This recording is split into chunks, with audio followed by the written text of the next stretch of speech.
check. Make sure it's good.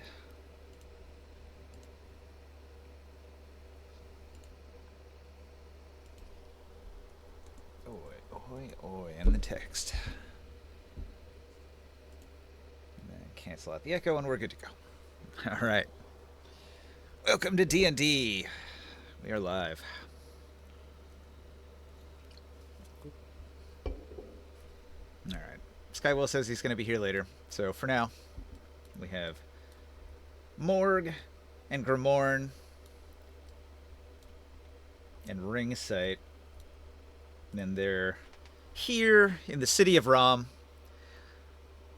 The city of chaos, the city of civil war. The three factions have been battling it out. Erdenmore the dwarf up in the northwest. You've got Shiala, the Night Runner elf, up in the northeast. Here in the heart of the city, you've got the populist Marham, the human. Each of them is trying to rule the city, but none of them can get a solid lead over the others. Erdenmore has the most military. Marham has the love of the people. And Shiala has the Assassin's Guild doing scheming in the background, playing the factions against each other using her devious trickery. And she's also got the backing of some very dark powers, as you discovered using the Dream Stone in the previous session.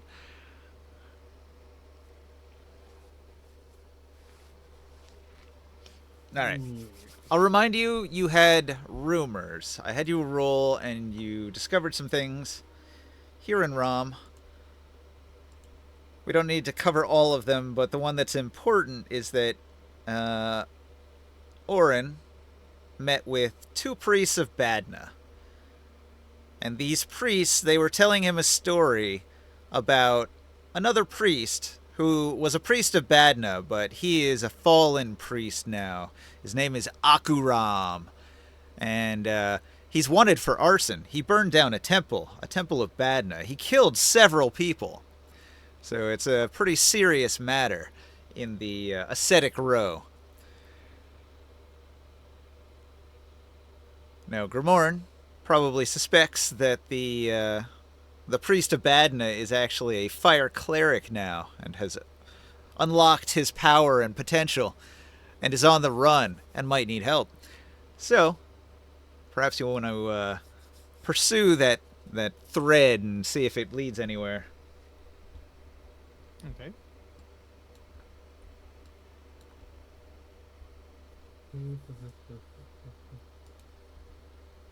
Where's that rumor from?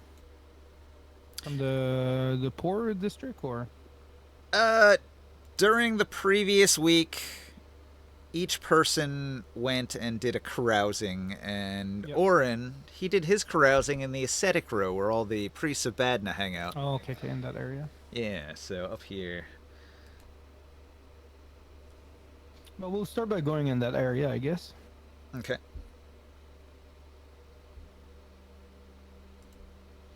And I ask around in the public if they've noticed anything, like any fires that came out of nowhere, any incidents that people couldn't explain. Other people have heard the rumor about the temple, although few people know more than the priests of Badna. Orin will suggest his two contacts. They spent the week telling him their stories, and he's sort of got in good with them, so maybe they have more information that they can share with you. Okay. Yeah, can we find them? Yeah. Or call for them?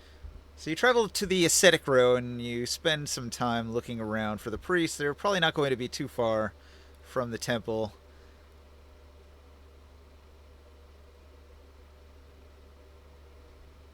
Well, we'll look for them.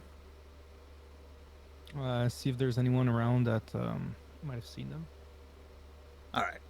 So you meet with the two priests. One of them introduces himself as Scramp. Scramp is a dwarf, and he's dressed in simple gray robes, and he has a holy symbol of Badna. His taller companion is Jalara. Jalara is a human priest of Badna. And They each give slightly conflicting testimony. Scramp is going to say, "He screamed blasphemy and set fire to the temple." And Jalara is going to say, "I saw him fleeing the building, but he was weeping, crying, his face covered in ash." Oh, can I see? Can I see the scene of fire? Okay. Where the fire happened? They'll take you to the temple where you can investigate the burned remains. Who wants to make a roll of some kind?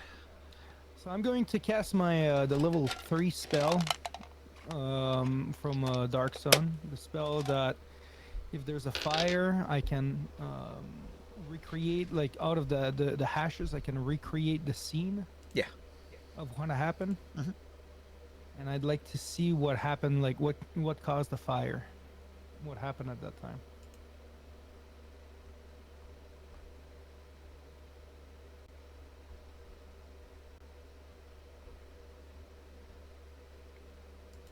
I'm pretty sure I wrote down that spell in here. I'm just scrolling down to it. New spells. I think it's level 3.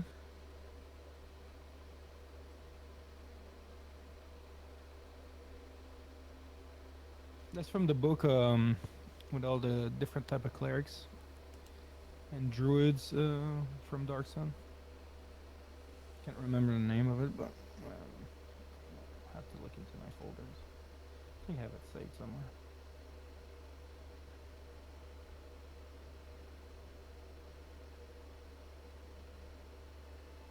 There it is. Clues of Ash. Casting the spell on a pile of ashes will give the caster a smoky vision of the scene before the item or creature was destroyed. Yeah. It's only a first level spell. It's a divination. You have to find something to touch. I'll find the ashes of where the fire has happened. So you've got some options. There's a lot of ashes that are all over the place.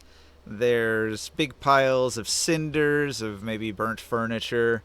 And then there's the burnt corpses of the victims that were mentioned. Oh. I'll start with the corpse. Okay. You go to where the corpses are. The vision starts from the time the thing was ruined or killed and looks back up to a minute per level.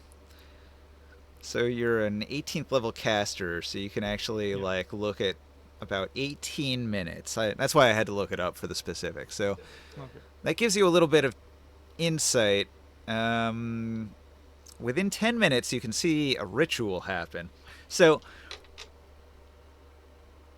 in the room, in your vision, like you're seeing the swirling ashes, and in the ashes they're sort of reforming and recontextualizing into what it used to be, and you're getting a little scene play out before you of the original crime that took place here. And you'll see that there are some priests of Badna that are in the room. There's some priests that are dressed in special robes, like they're higher order priests of Badna. They're not your run-of-the-mill monks of Badna. These are like your cardinals within the religion, like your true believer, high up, respected elder. And there's a couple of them, and they have a child. And one of them's holding a dagger, and they seem to be doing a ritual, like, and you recognize it as a sacrificial dagger. It must be a sacrifice, a human sacrifice. And you see another priest in the room, and he seems conflicted, and then he has an emotional outburst demanding that they stop. And when they refuse and call him a fallen priest, he lashes out with the fiery blast, and it sets all of them on fire. The cleric that set up the fire was the that's the guy who fled, huh? Akuram. Akuram. And so Akuram, is he dressed in as one of those monks from that city or one of those cleric from that city? They wear simple gray robes. So was he a priest of that religion? Yes. Maybe he's discovering his powers. But he's the one who set the fire. It looks as if the blast of flame emerged from his hands as he made his outburst. What kind of spell does it look like? Is it like a fire blast or scorch ray or is that like a spell that I recognize? It looks like hellish rebuke. Hellish rebuke. What is that?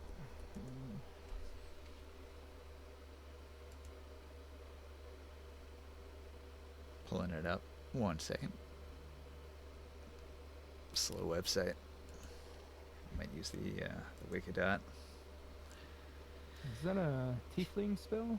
He was pointing his outstretched hands in accusation. And creature that damaged you is momentarily surrounded by hellish flames. The creature must make a dexterity saving throw or take 2d10 fire damage, or Oh, half that's as not a much cleric. on a successful one.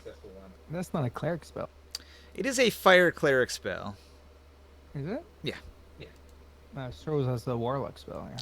So, if you were to look at the list of fire domain spells, you get free spells that you can memorize: Burning Hands, Searing Smite. Where's Hellish Rebuke? Oh, you're right. It's not on there. I thought it No, was. it's a warlock spell. It's not a cleric spell.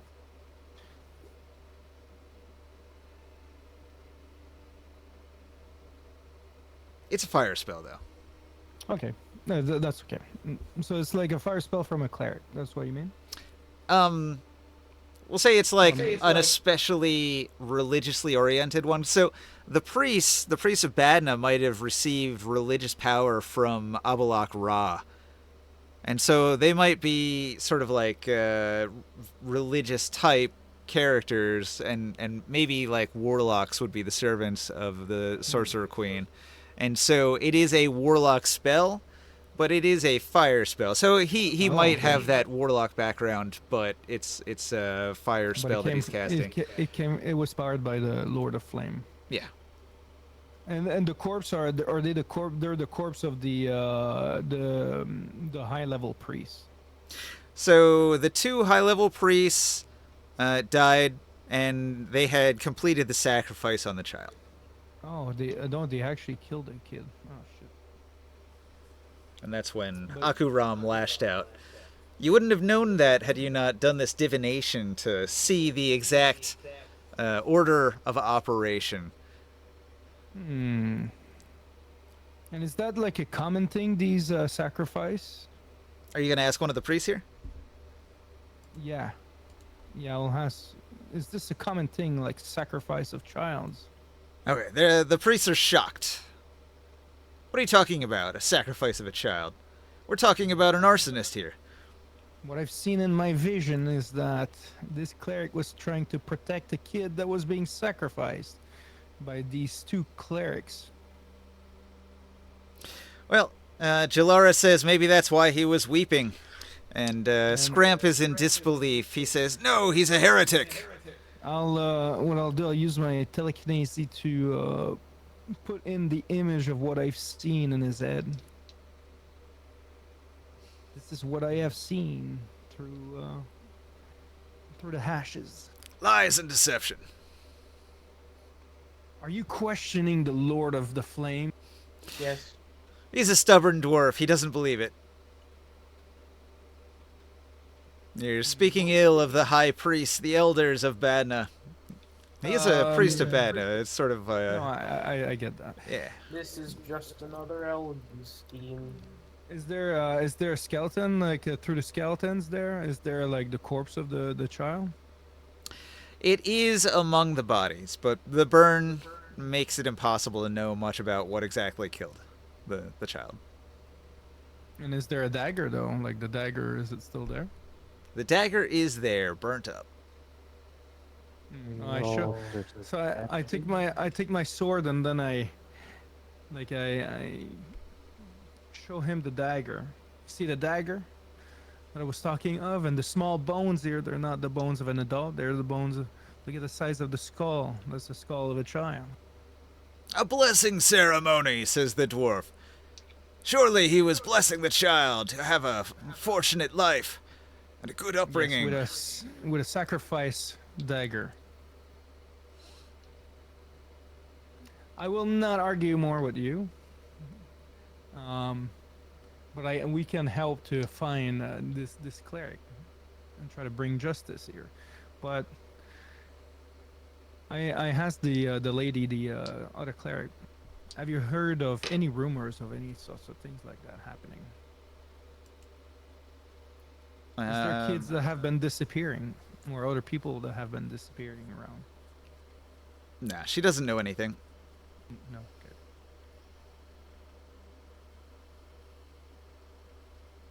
Okay, while you're doing this investigation and talking to the priest, a couple of people will step in through the door.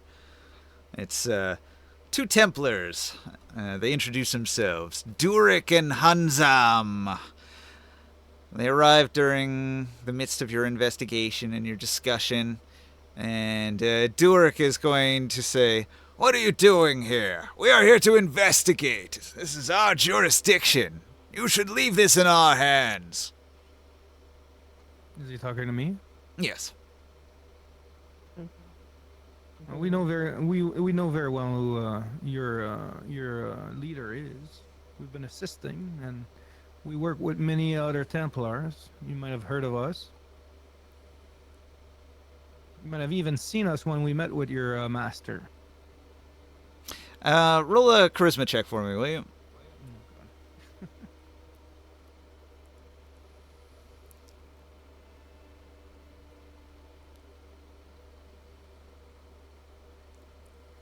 Rolling.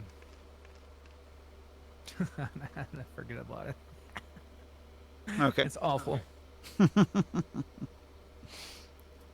it's like I like a unnatural one. No, actually, it's a 2. You got -1. Okay, well, Hanzam is going to look at Durik and then look at you and say, I don't think these foreigners really are working with the High Templar. I think they're doing their own thing here. You should leave it to us. This is Rom business. It's wrong business. We've been only helping you this city since we've arrived here. I'm not sure exactly what you mean. And you're talking to a stubborn dwarf over here.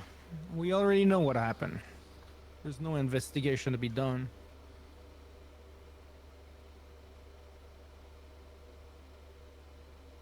What you should be investigating is into these into these clerics here that have died. Unfortunately, they'll never be able to see true justice. But they're the one. They are sacrificing kids, probably because they know they've lost all their powers.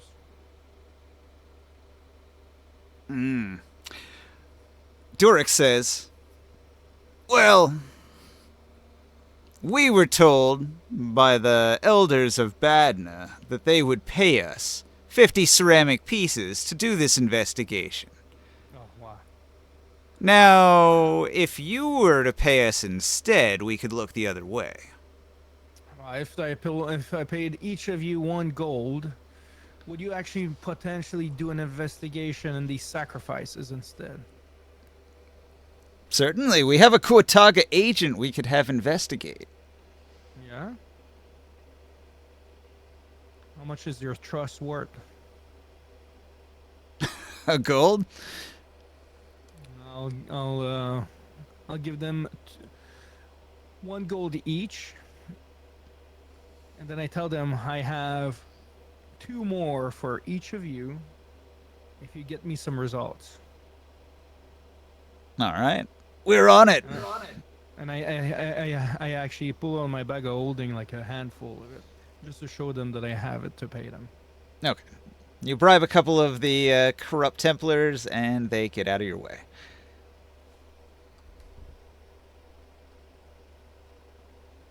They become sort of like a contact you can go to. Their Kuotaga agent is currently investigating, and they'll have information sometime later.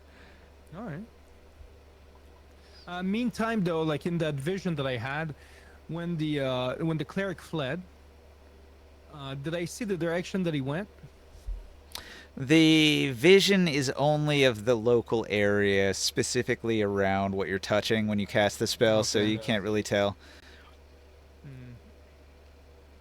I asked the lady cleric. I said, Do you know where he lives normally, or where he goes, or where potentially he might have gone in case something something bad might have happened. Or people that Jalara he will might tell have- you that the priests, they live here within the temple. Unfortunately, we'll have to move to other temples within the ascetic row since this one has been burnt to the ground. Hmm. But no, but the priest that fled, that is being accused here, does he have family or other places where he might go? Family. She's going to think about it. Perhaps he said something about a sister. It seemed as if he didn't want to speak about her. No. Do you know where she lives in the city? What quarters? She shakes her head. No idea. At He- least do you have her name, or He was not talkative about her. what's his last name? Alram? Alram? Is that a common name, or is that Or that no, a no, noble just name? Ram. Aku Ram. Ram. So Everybody's freaking Ram. a lot of them, yeah. That's not gonna help. One of the most common surnames in town, right? Yeah, no kidding. But at least I have a good idea of the image of that person, huh? Like from that vision, what he looks like. Yes. Okay. All right. Well, we're gonna keep on looking around, and if we find that he was responsible for a crime here, we will bring him back. We're not gonna protect him, but I don't believe that that's the case. We want to bring justice to the city. It's not like we're just protecting a fire cleric for anything like that. But it's interesting, though, that he was a cleric of yours, and now that he discovered that he has elemental powers. The elemental powers are dangerous, especially the power of fire. No intent to offend. We mean nothing by it. It's simply common knowledge that those who worship the flame can be the cause of many troubles. Yeah, it happens. even a cleric of fire will admit clerics of fire are a little prone to Yeah. burning things. Yeah, there was one that we met that was a little nuts. That was just firing fireballs left and right. Yes. Yeah. But don't worry, I'm looking after them, and if he's someone that doesn't understand his powers yet, I'm probably the best person to be able to help him out and avoid more of these kind of situations. Yes. All right, thank you. You guys like Taro? Yeah. I'm wondering if maybe you can help. And I'll send you the image of that person, like what he looks like, to your head. Any chance that maybe you can try to trace him? Maybe through your dreams? All right. Well, we gotta wait till people are sleeping. Yeah. Well, he's going to be in hiding. And I want to make sure that we can find him before he leaves the city, maybe.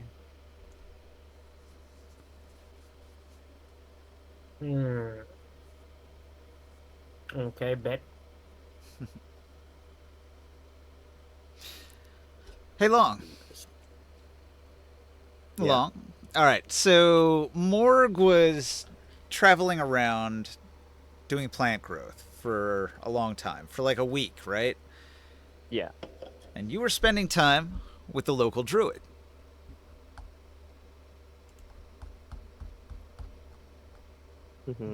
Her stats. Tavine the Druid, an elf of the Nightrunner tribe. She's very angry at the Ramite agricultural practices and the terrible soil depletion in the area. So, Tavine follows you around and becomes your biggest fan. You are the high druid after all, and as a lesser druid, Tavine is going to ask you all sorts of questions about your abilities and your shape-shifting and the spells that you can cast. And her questions are endless. So she will be at your side night and day. Just impossible to get away from.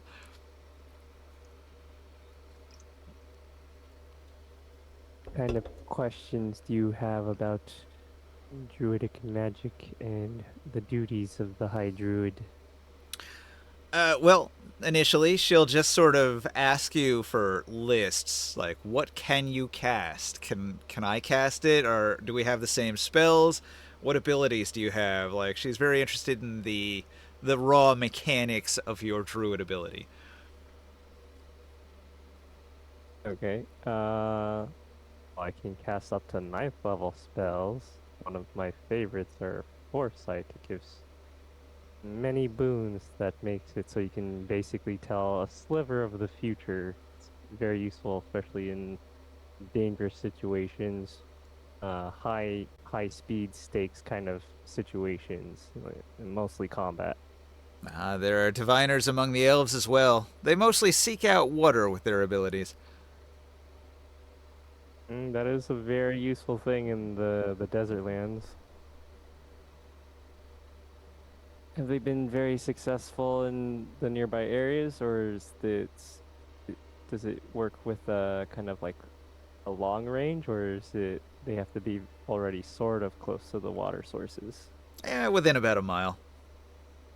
There's a rich aquifer under Rom, so the elves around here are fine, but out in the desert further, they have to find oases.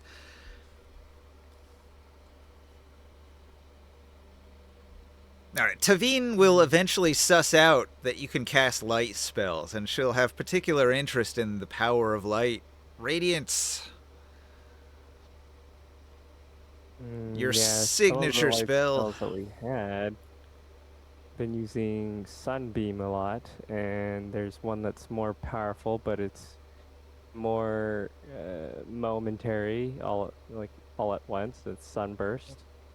Those are some spells I picked up along the way. I met a cleric of the sun, and they're in Tyr.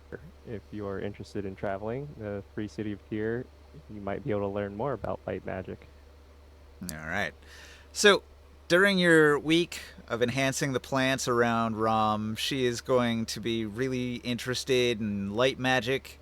And Sadira, the high priest, the sun priest of Tyr, and the idea that Tyr is a free city and that Rom could be a free city as well.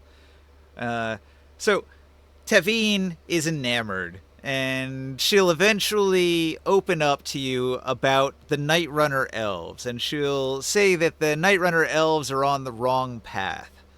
She believes that they should return to nature. She says that Shiala has these strange ideas about moving into the city, but this is clearly not the elven way. This is a blasphemy against everything that the elves have ever stood for. Our place is in the vast deserts, nomadic and free, running wild across the dunes.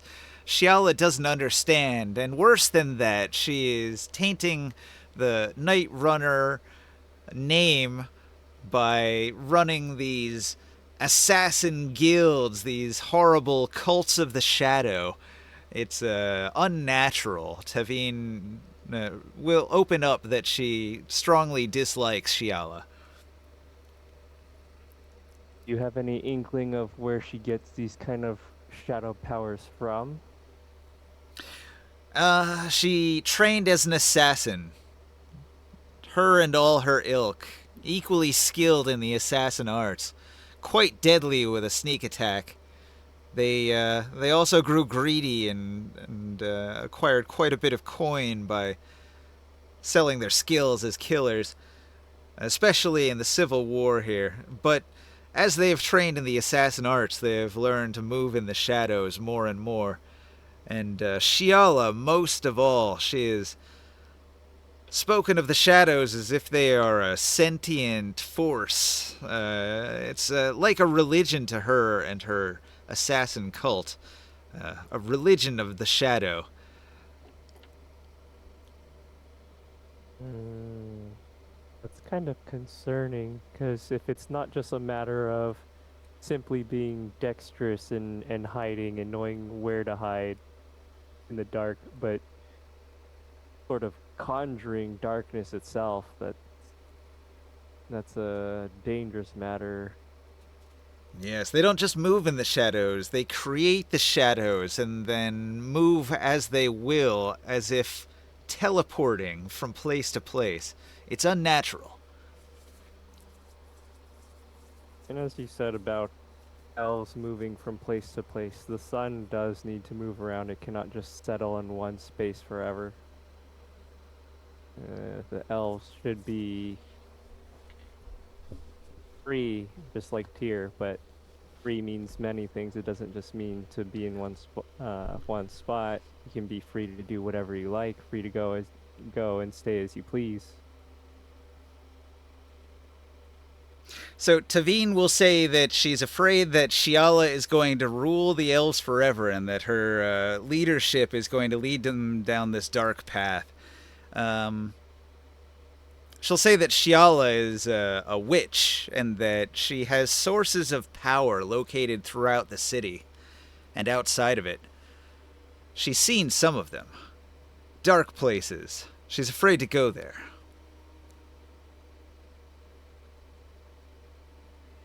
Me and my fellow heroes of Tyr have already discussed about the power dynamics of Rom and what we would like to happen as far as getting the city to be free and sort of allied with Tyr, and we have seen what Giala does, and we also see her as sort of an issue. So, if you would be as kind to tell us possibly where we might be able to see what these sources of powers are, and that we could maybe find a way to steal them or get rid of them, that might help us get Rom into a place where, and as well as your elf tribe, into a direction that would benefit everybody. All right. She will tell you that in the low quarter, the Night Runners have a safe house. And in the ascetic row, the Night Runners have another safe house. And at the Circle Market, there is another. And the final one is located outside the city in an elven encampment. And she says that Shiala's power comes from the darkness and that each of these locations is a source of her power, where darkness spreads from these locations. But in order to fight Shiala, you would have to be able to strike at the darkness in all 4 locations at the same time, which is quite difficult. That is indeed a hard feat. Because if you only struck at one at a time, she could easily just teleport away to any of the others and outmaneuver you. Yeah, I don't believe the rest of my teammates, my allies, they do not have light magic to appropriately deal with darkness. Might have to call some contacts and have some other people brought in to deal with such a thing. Mm. Well, you'd be uniquely suited to contend with her shadow power, but it's a source of power, like a consecrated location or an altar of some kind, a physical thing that can be defeated, destroyed, damaged. So each one of these locations, there are altars there. So Shiala has what is in effect like a lich's phylactery, but there's 4 of them. Mm-hmm. And they're hidden in these 4 locations that I've put on the map over here. It's not a specific location. You just know that this is the general location, and you'd have to go in there, find the object, destroy it, and then that's like the objective. And then if you could destroy all 4 of them, then Shiala would no longer be immortal. Yeah, but they're trying, like, essentially, like, they're saying that, like, we should sort of split the party in a sense. Yeah, that is the problem. Shiala can't be defeated because she can just teleport around, and she's got all of these altars that she can just disappear to at any moment. If you struck all of them at the same time, she'd have nowhere to teleport to. Are the altars themselves the phylacteries? It's an object of dark power called a shadow anchor. It has something to do with dimensions. I don't really understand it. It is a thing of dark wizardry, possibly even of the Defilers. She Would speaks you very, only know very. it by sight, or would anyone just feel like a dark aura coming from them? Oh, you would Like, know how it would if you you saw it. identify It emanates shadow. It gives shadow form. I'll have to discuss this with my party members and see what they think. Might even have to use a sending stone to contact some people from my city. And oh, by the way, like out of character, do we even is there what's that? Sadir is the leader of The Veiled Alliance. the Veiled Alliance. Is there a branch of the Veiled Alliance in Rom? Yes. Do we have any contact from there? Yeah. We might have to try to contact them somehow. Who was But it? we There will try to is- deal with Shiala and these shadow anchors.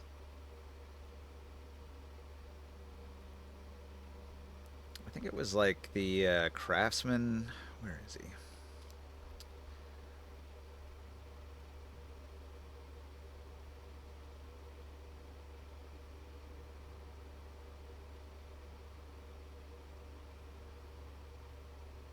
Looking in my notes.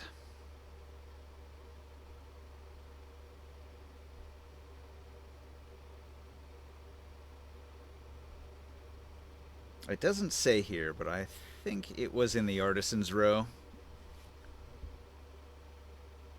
I'm gonna have to look at my other notes. My faction notes.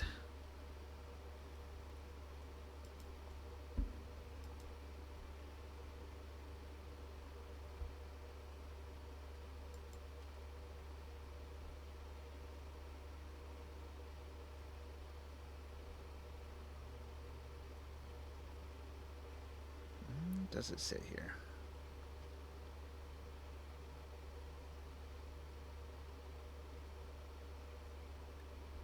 Damn, I thought I wrote that down. I don't know. Let's move on.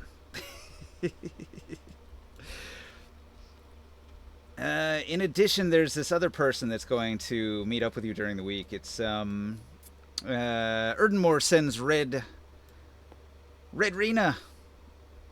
She's a gladiator. She's going to follow you around for some of the week. She's keeping tabs on you and trying to figure out what you're up to, but she figures out pretty quickly that you're just making plants grow. Wait, why did they send her to watch me? She doesn't introduce herself or talk to you unless you want to go up to her. She's just like hanging out and occasionally following you around as you move, but doesn't really say anything or do anything. But like she stands out a bit because clearly a gladiator, clearly has a pretty impressive weapon.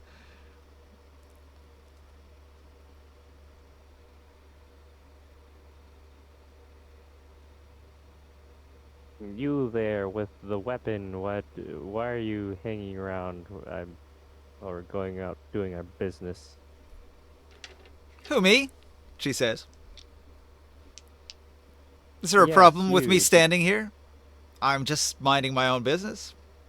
She looks off into the Do you other take direction. any interest in druid magic? Ah, Would you like to learn? I appreciate the greenery that you bring to the world, oh druid, she says, with a little bit of reverence. No, I'm glad some people can appreciate it. Just gonna continue my work, not too interested if she's not like hostile or anything. Okay.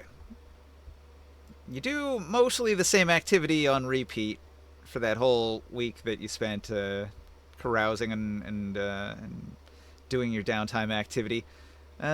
She only follows you for a day. The next day, she is going to follow around Orin. And Orin's not here, so he doesn't confront her. She just hangs out, and eventually she leaves. She doesn't catch him in the act doing anything, and he's really hard to follow, so she doesn't have much success.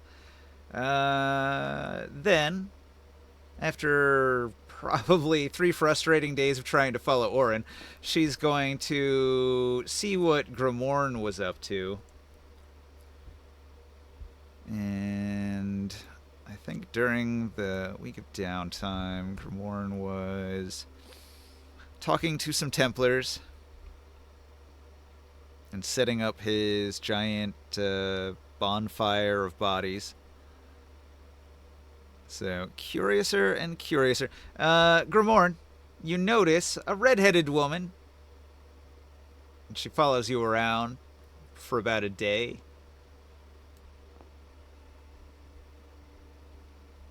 You have high perception, you notice it. She's not sneaky enough to stay out of your notice. And you'll spot her several times throughout the day, keeping tabs on you.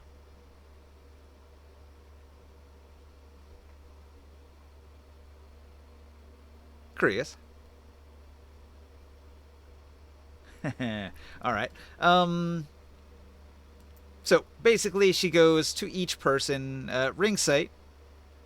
During the week, you were talking to viziers in the rich part of town, and a gladiator comes into the official quarter and hangs out, maybe across the street,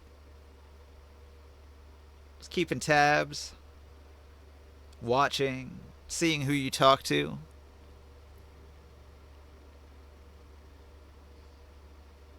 Taro? Earth to Taro.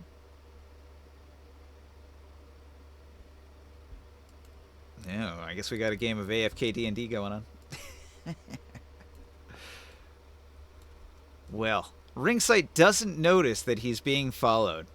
He does his entire week of carousing with this gorgeous redhead following him, and he's a birdman and doesn't notice. He's got pterodactyl bits. They're not interested in gladiator redheads. So we can go into a new week of acquiring rumors. So everybody can roll a charisma check to see if you can get some new rumors for the second week here. This is after the big game, going into week 2 in ROM.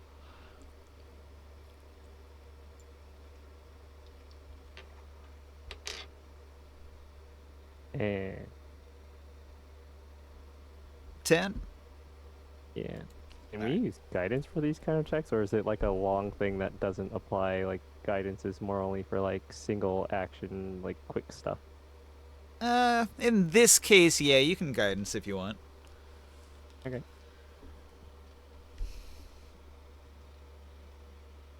Oh, 11. Nice.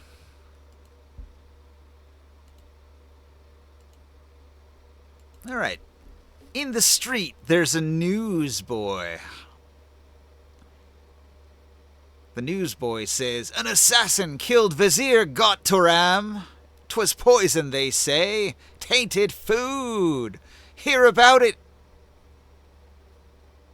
He travels around trying to get people's attention. What poison was it? Is there any physicians that know about the poison? Have they researched it? Methylinic! 'Twas methylinic in his food, a common poison. Many say the elves were behind it. A stereotype, they say.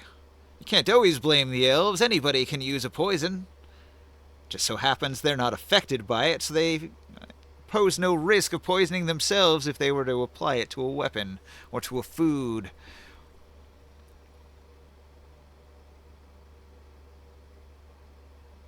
We did catch some poisoning at the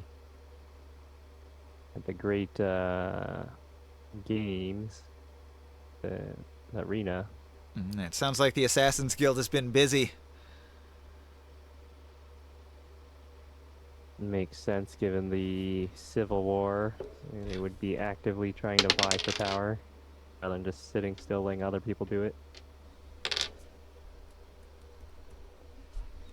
But were there any witnesses as to the person being poisoned, or other than just after the fact that they died from the poison? The newsboy will report that the Templars, Kuataga agents, are on the scene investigating. A vizier surely will have people willing to put a lot of money into finding out who is behind the killing. Ooh.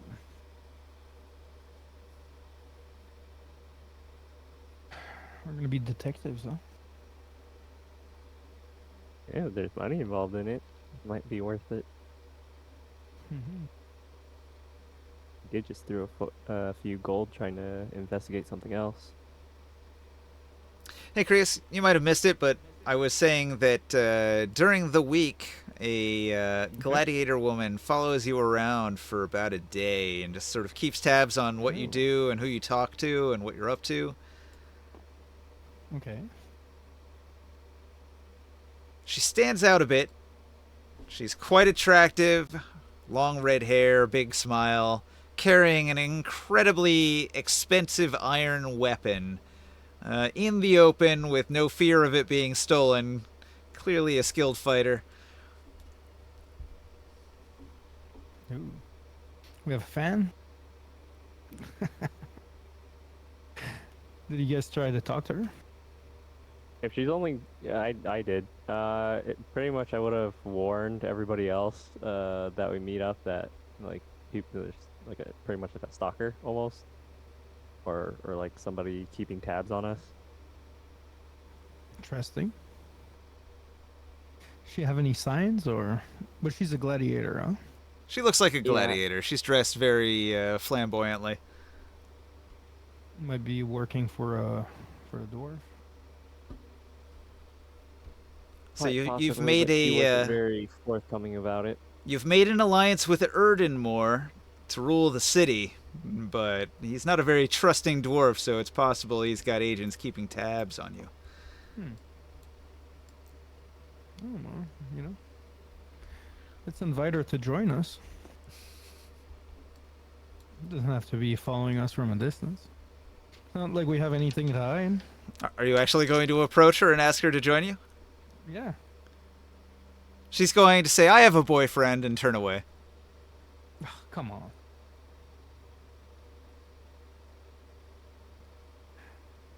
You're gonna keep on following us anyways. You think I was following you? Of course. You think much of yourself. That would be normal, you know? We all have plenty of fans, and maybe you're working for someone to keep tabs on us. You might as well just join us. You know, we will take you out. And then you're gonna have a direct contact and can report whatever you want.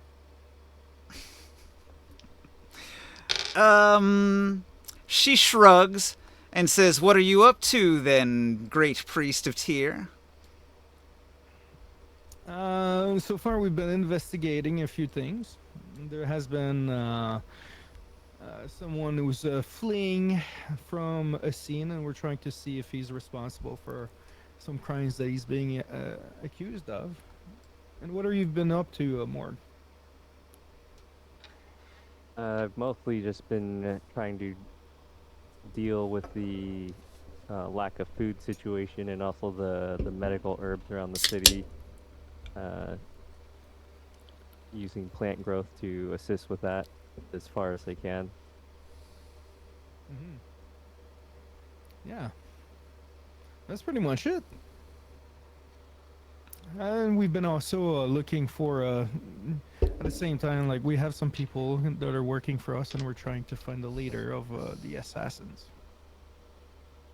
I do have a lead on how to deal with the leader of the assassin, even though we might Oh. not know where she is. So some of the uh, shadow powers that we saw, or Ringsight reported from visiting her in the dream realm, I've learned from one of the Night Runner, the druid that's been following me around while I've been doing my druidic tasks around the city, that she has four sort of like shadow unholy sites that are powering her, so to speak, and that we should deal with all of them. The only issue is she cautions that we should take all four of them at the same time, but they're all spread far throughout the city, so it'd be difficult if we were split up from each other. I think we should contact at the Veiled Alliance here, and maybe even Korgernard or Sadira, and help deal with these dark powers. It's not something that each of us can handle. Well, it's I'm not sure if we've ever really faced shadows like this before, especially if we try to do it individually. Yeah, I don't know how strong the objects that we would need to destroy are, how quickly, and what we Oh, would okay. need to do if we run into trouble, how quickly we could get back to each other. Well, my sword might be able to handle one of these Destroying an items. object, but I don't know Yeah. about, you know, Orin and Ringsight, if they have any such capabilities to deal with something like that. Ringsight might. He has this that holy sword that he received a long time ago from the wing elephant. And I don't think Orin's psychic dagger would really do anything. I don't think these physical objects have any mind to really attack. I just don't know that Korganard would come here in a place like this one for something like. Well, we can always ask. You're not wrong. Well, that's what I was Sidi- saying. Like the other option was also the Veiled Sadira? Alliance grant. Maybe not Yeah. even Sadir if she's staying in tier. Just maybe some representative here that also has access to light magic like her. Oh yeah. Maybe Well, a lower level actually, sun type. why haven't we ever tried to speak with Sadira about all this? She is the radiant cleric, and we're dealing with some shadowy magic. forms here. I think that they might be the opposite. She might be more than willing to come and help with something like that. Well, Ringsight's really the only one that has like long range communications. I don't, and No, Korganard's not in here anymore, so no, but we do have some items to be able to communicate with him. we have Sending Stone for tier. Yeah, but I have sending stone. Yeah, for the temple. Fire Temple. Yeah, and then we Could do have ask them to go get a message to her. Yeah, we could do that, and we do have sending stone. I do believe directly for Korkanard.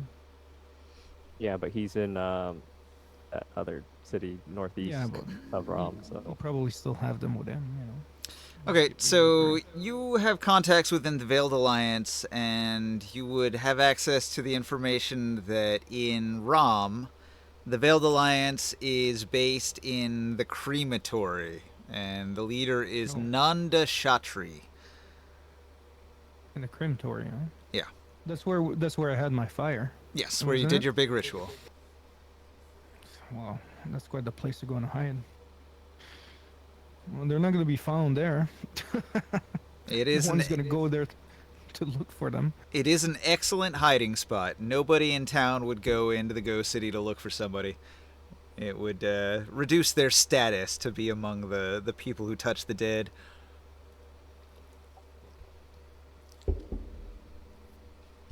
It's taboo.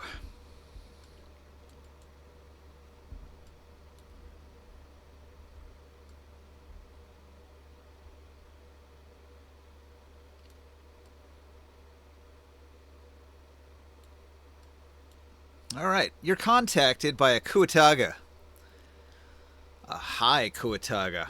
This dude is up the rungs a few notches. He's a fairly skilled agent.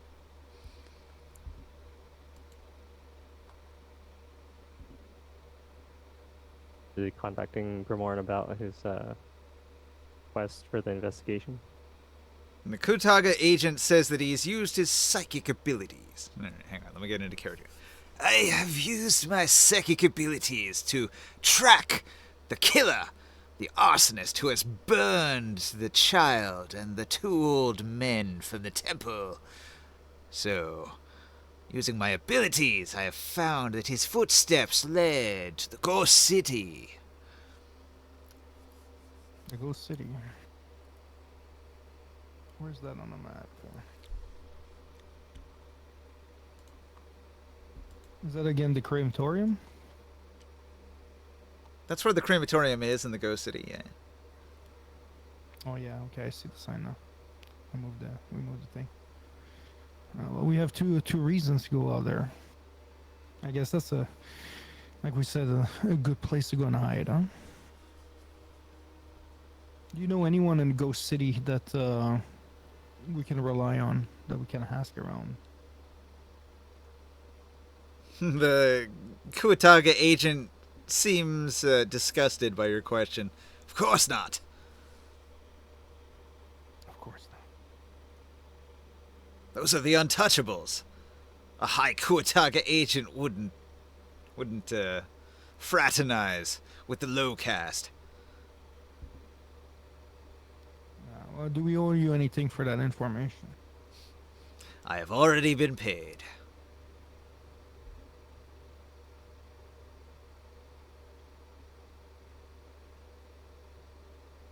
Well, he's got nothing else to report, and you don't ask him any questions, so he waves his hand in front of his face. His face changes into somebody else's face, and then he fades into the crowd and disappears. I was gonna ask him other stuff. That's a cool power. Did you see what he just did there? Yeah. He's like a Game of Thrones. Game of Thrones face shifter. Is He that used, just a disguised self? he used an ability called 1,000 Faces, which is a improved disguise self. It doesn't require concentration. It cannot be dispelled. Okay. Oh, it can't be dispelled. Does that change his voice and everything? Yeah, Okay. they're really good spies. They can look like anyone.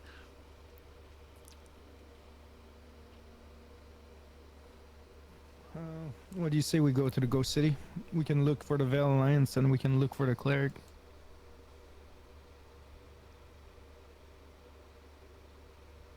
Morgan, ringside. You there, Taro? Earth to Taro. I wonder if he fell asleep. Morg? He's muted. He's deafened. Talking to a ghost. I guess we're gonna head to the more Ghost City, Ninja. Mm-hmm. They all raise their hand. Volunteers. Ringside. All right. You traveled. Okay, ringside is muted and everything. Okay. Yeah. You travel to the Ghost City. Finding your man is going to be difficult. The Ghost City is an excellent hiding spot, not just for the Veiled Alliance, but for your fire cleric as well. He could Well, easily blend in among the people here. They wear similar gray robes to the priests of Badna. Had he discarded his holy symbol, he would look no different from any of the others here. He'd simply have to cover himself in some of the grime to blend in. And who knows that he could be in any of the buildings here, any of 1,000 small hovels. So it might take a while to stake out the area before you could identify him. You have seen his face. So if he comes out into the open, you'll spot him. But he would have to come out into the open to find him that way.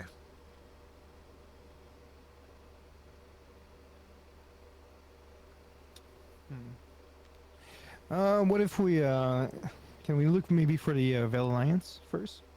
Sure. All right, so you travel to the crematory, where all of the bodies, the plague corpses, are burned up into ashes. You're going to meet with Nanda Shatri. Nanda Shatri is a 35-year-old human.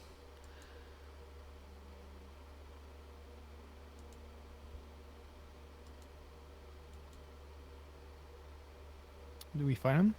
Yeah. So Nanda Shatri doesn't look any different from anybody else in Ram. Just a commoner, human female of the lowest caste in society, the most nondescript person. She has a kindly face and a mellow voice, and she'll be happy to see the heroes of Tyr, who are known allies of the Veiled Alliance of Tyr. We're probably like so freaking different in all our gear and everything. Yes, you stand out. I got my my staff of flames and everything. Armor made out of fire drake really stands out. Hi, Nan. Hello, Nan. I am Grimorn from Tyr. Here is my my partner, Morg and Ringside. We've been looking for you, and some friends from Tyr, some some allies of yours, recommended us to come and see you because we do need a little bit of help from your group. Yeah. How can we help? There are not many of us. Most are of quite low skill and power. I simply smuggle them to safe locations where they will not face the persecution of anybody Okay, I'm who back. despises wizards. Oh, Ringside, there's a couple things that I wanted to do with your character quick while I got your attention. So, during the previous week, a red-headed woman, is just sort of nearby, and when you go from location to location, she travels and hangs out maybe across the street, but she doesn't really approach you or introduce herself or get too close. But you've seen her again and again. She stands out. The bright red hair, the gladiator's clothing, or the iron weapon that she carries so brazenly in the open with no fear of it being stolen from her. These things stand out a little bit, so you've noticed her more than once. And she's not trying to hide the way a thief would, but she does seem to be suspiciously always nearby for a whole day.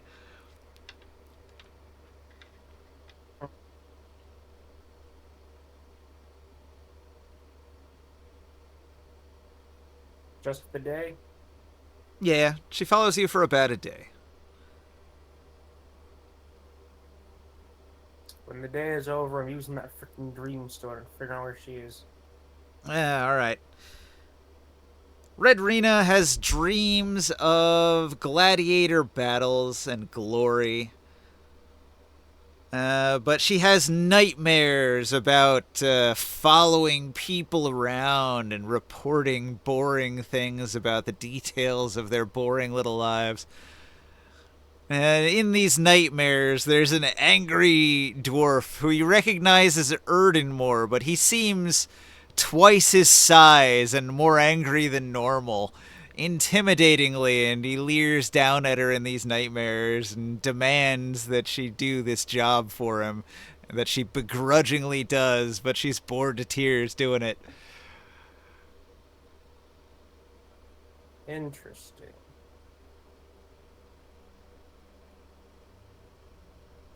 I can just flat communicate with people in this in the dream world. Yes. Yeah, if you wanted. Hmm.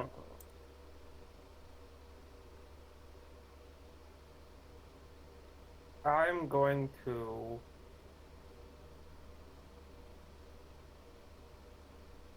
I'm thinking about how I want to address this.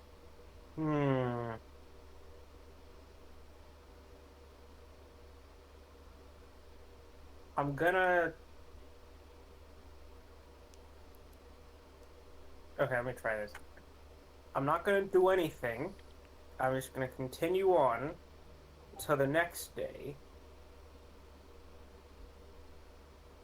and go about my business as usual until I see her again. All right. The other thing was I need a charisma roll from you for second week of gathering rumors. Hey.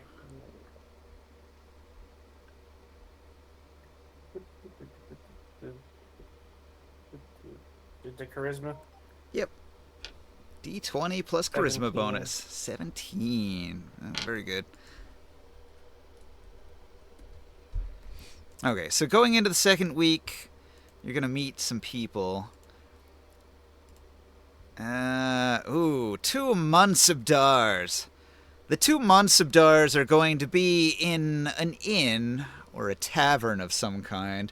Surely throughout the day you'll get hungry and you'll seek out a establishment with the smell of hot soups and delicious breads and rich alcoholic drinks.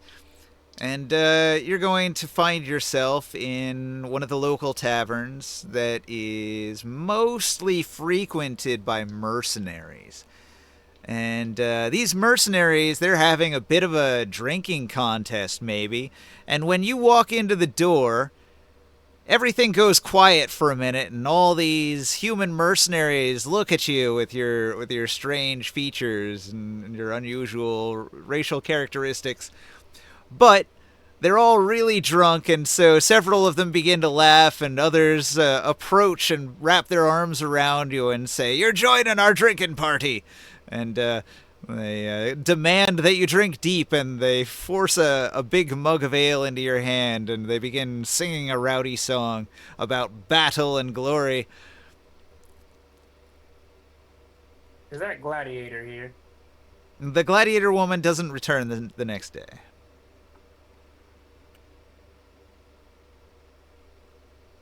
Alright, I'll deal with that in a bit. I mean, I guess I'll go along with it. I don't really have much choice in this situation. All right. See it. Well, you've made a couple of carousing contacts. These men are 2 brothers, formerly the 4 brothers. Their other 2 brothers aren't dead, but they're not here. They're laid up for a while with serious, grievous injuries after the big games. We thought we were gonna be legends, but that big bastard beat us. Yeah, it's a shit. Oh wait, you've mastered all the martial arts, have you? Oh, you've heard of us. They cheer, yes. "The 4 brothers are legendary." Interesting. But what if I could make you more legendary? Well, after the night of drinking, you've made a couple of contacts. Carousing contacts are useful. You can ask them to do things or ask them for favors of some kind. Curious. All right, useful. Okay, with that, I'll keep that in the back of my head. For now, I'm gonna shift my focus again to that barbarian lady, gladiator-esque. Yeah. All right. So you want to find her dreams again? Yes. All right. Pretty much the same as before. Intermittently, she has dreams of glory in the arena or nightmares about having to do this other job where an angry dwarf demands that she follow people around. Not just me. Not just you. In her nightmares, she's following a whole bunch of people who all look very familiar. Just the entire party.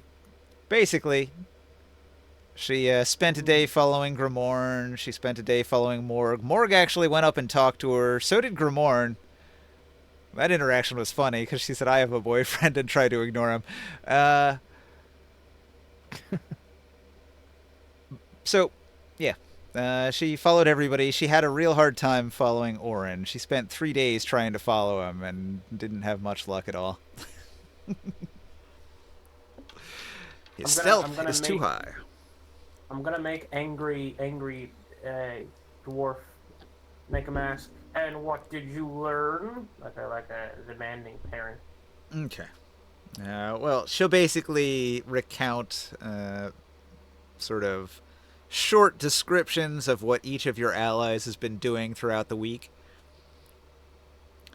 She speaks of Grimorn's investigation, looking for some heretic arsonist.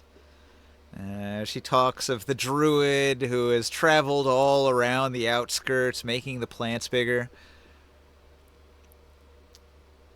She talks about the paladin, the strange Terran paladin, traveling around, proselytizing, investigating. And why are you doing this? You told me to. You said make sure they're not going to double cross us. That's right. Good.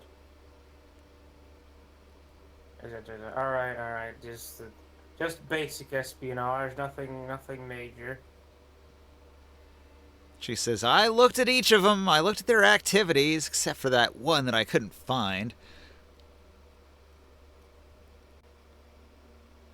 All right. So because I'm in her dreams, I know where she physically is. Yes. At the arena. Okay. Let's see. A good spy. The best spy is the spy that spies for you. In reverse, double agent.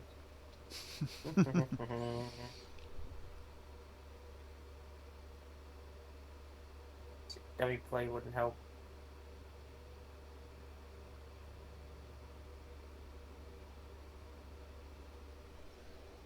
Okay. The next day, when she leaves the arena, I'm gonna confront her in an alley.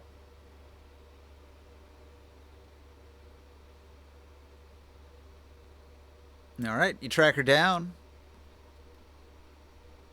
She's doing regular things. Breakfast, perhaps.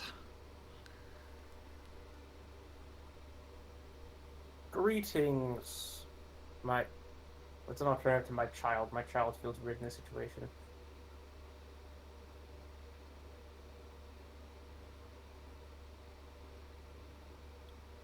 Alright, greetings, gladiator. Yes, so winged, windy one. How can I help?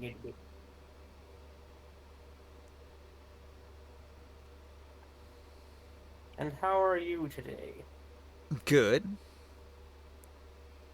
Trying to eat my breakfast. Why are you interrupting me? Because I have an offer to make to you.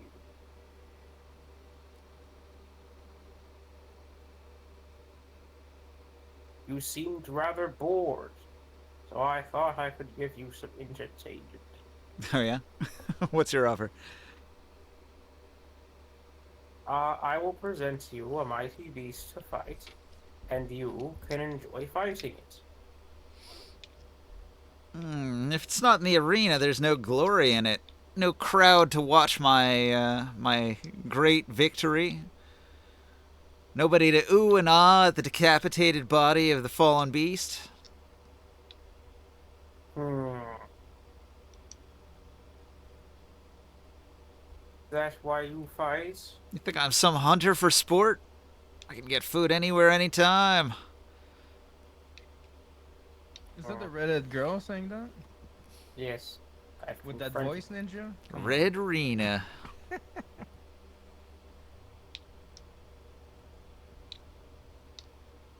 Hmm. You want me to put on a ladylike voice for her? Yeah, exactly. That was going.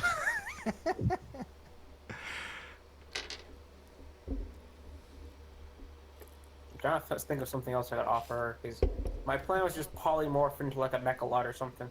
She's not putting on the seductive charms with a Terran.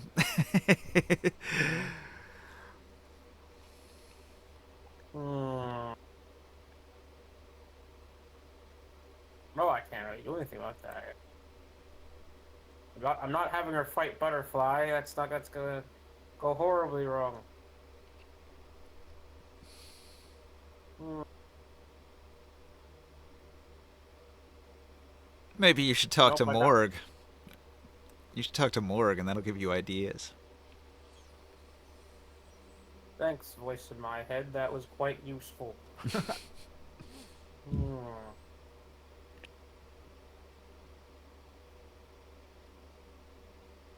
Morg learned many things from his Night Runner contact, Taveen. I'm just gonna leave this aspect of things alone. I don't feel the need to get involved. It's like she's just spying on us. I mean, it's basic espionage. It's like, gotta make sure your ally doesn't backstab you. I was hoping to get a good word in. But yeah, we'll talk to Morgan then.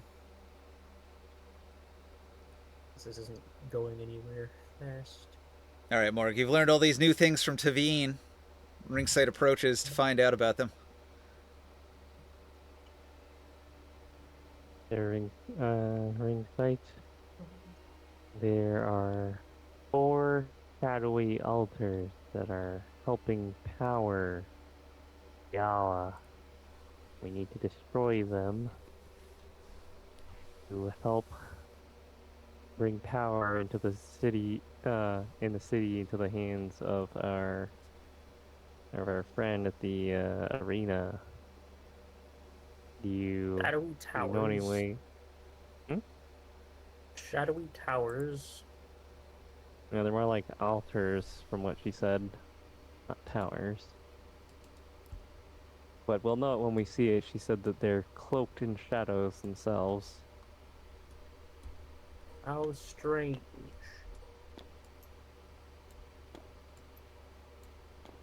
I don't suppose you could contact Sadira or the other contacts that we have at the Veiled Alliance in Rom about dealing with these. They said we should be attacking all 4 of them at the same time. But Where are the shadowy towers? they are in 4 corners of the city. One's in the Aztec Row, one's in the Low Quarter, one's in the outside the city in the desert somewhere that the elves have, and the other one was, did Georgia say it was in the marketplace center or something? Yeah. Circle. Circle Row or whatever it's called. Circle Yes. Market at E.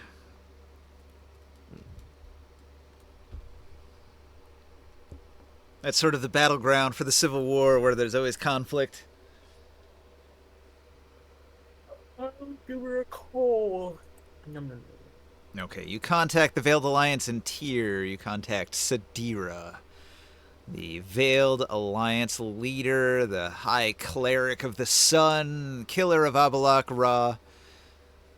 You tell her all about what's going on in Rom. She says, "Damn it, Rom. I already killed your Shadow Lord once. You've already got another one."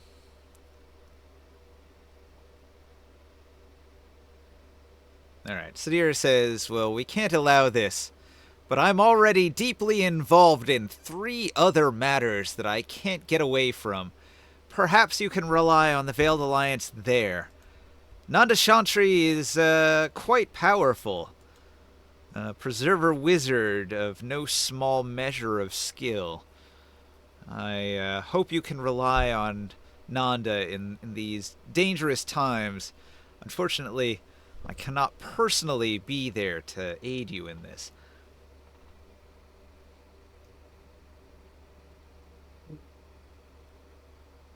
I don't know. Alright. She tells you, I don't know if you've heard the rumors, but it's said that strange flying beasts from the pristine tower region have been assaulting travelers, and I have been hunting them. Curious. So this Yeah. is related to a town quest where the laborers union said that in an area outside Rom, travelers have been snatched by a nightmarish winged monster and carried away to an unknown fate. Rumors of the mutated nightmare beast spread in the area. Several monster hunters have begun hunting for it. So it's not just here, apparently in the Tyr region as well. So the nightmare beast problem is everywhere now. No, not you bastards again. Apparently with wings they can move pretty quickly. Covered a We lot haven't of terrain.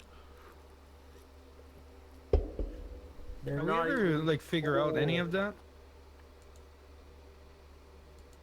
What about the nightmare beast? Yeah. They are elusive. They are fast flyers and good tunnelers. They can go deep into the Underdark, or they can fly high into the sky. So they can get away from pursuit fairly easily. And they're fast breeders as well, so they're sort of spreading.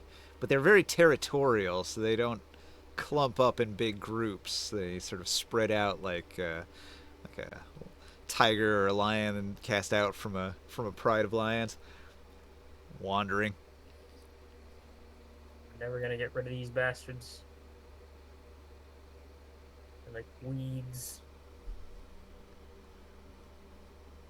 But Sadir is interested in it because it's related to the pristine tower, which is the source of her solar power. So she has to figure out what's going on with the nightmare beasts and their horrible mutation. Oh, it's one of those that we did the killing. Didn't you capture some of their eggs? Those are the ones we had to sacrifice in that volcano. Huh? Yeah.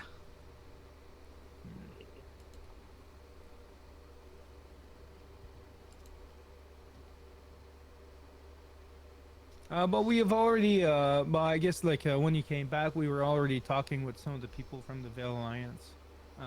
They're hiding in a ghost city. Yeah, Nanda Shatri by day is a lowly crematory worker. Maybe owner of the crematory. Not the lowest worker, but the highest. And, But by night, he is the Batman. well, I would say by night it's more of an underground railroad sort of situation where magic users who are preservers, not defilers, are smuggled to safety to secure safe houses where they can sort of live out their days as a Veiled Alliance member learning wizardry.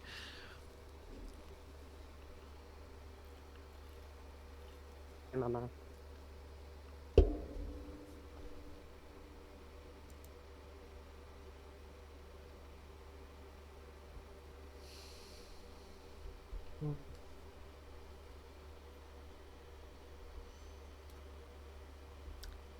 I don't think I got a roll from Grimorn for the charisma check.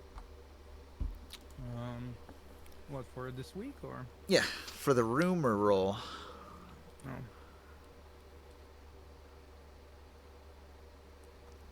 Come on, you stupid D20. Come on. And I let Mora cast a spell on it, so if you want to use a spell to boost your roll, you can. What's the boost? leaving early to work? Well, it's like a charisma check. If you have a spell that would add a dice to a charisma check, you could apply it. Oh, so do I have a bonus or like? I guess not. If you can't No, think I of a don't have a spell to spell. cast. No, I don't have any charisma spell, so Okay. I got 14. Any guidance? The only thing would be guidance, I guess, but I don't know if I'm allowed to do that. That's what I'm saying. You can. I can. I'll roll it then. A D4. I don't know. Come on, 15 total. There you go. 15. Cool. 15. During the week 2. You encounter a scoundrel. The scoundrel says, "I'm a Marham man. He makes sure we get fed. Right, boys? Hurrah!" So he seems to be a true believer in Vizier Marham. Nawab Marham. He thinks that Marham should be the king of Ram. And he does not like Erdenmore, and he don't like those elves.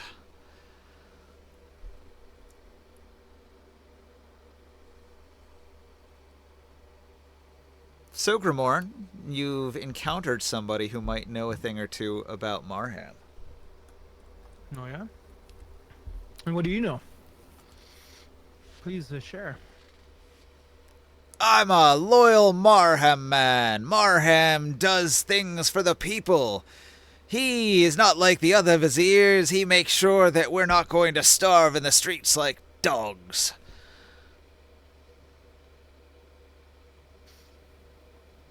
Oh yeah. Well, we have that in common. We've been helping the city. I was told that I do believe, and what you say, he was trying to save, in my opinion, the life of a young child that was in danger. No, you're talking about your fire cleric? Yeah. Oh, the scoundrel doesn't know anything about him. Oh, moron.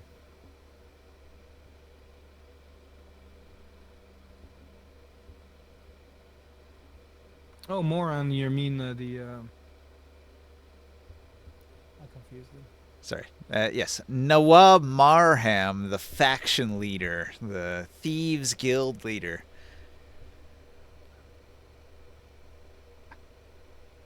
So you've met a scoundrel who's very political, and he says that Nawab Marham should be the king of the city, and that he makes sure that all the boys get fed.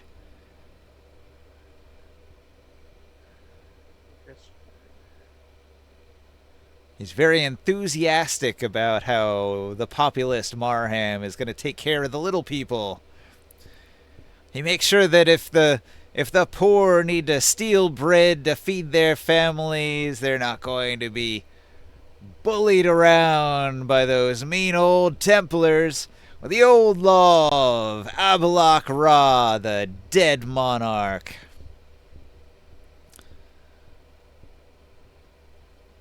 And what if he just give the food instead of letting people steal for it?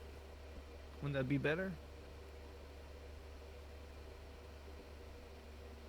Well, I mean, we can't expect him to just give out all of his own food to the people. There are thousands of us. Mm-hmm. Have you ever been... Oh, yeah. And have you ever met that man before? Have you ever met him? I've seen Marham many a time. He comes out, he talks to the people. He tells us that he's going to be there for us when we need him. That he's going to fix these problems of the plague and the civil war and the dying in the arena. I haven't seen him do anything about the plague. Well, the plague has decreased. Maybe he had something to do with it. No, I can tell you he did nothing about that. Has he ever done anything just for you? Yeah, he hasn't received any personal boon from Marham. No. But he is How do I but know that a he is but a lowly scoundrel. So, Well, how do I know that he's a scoundrel, though?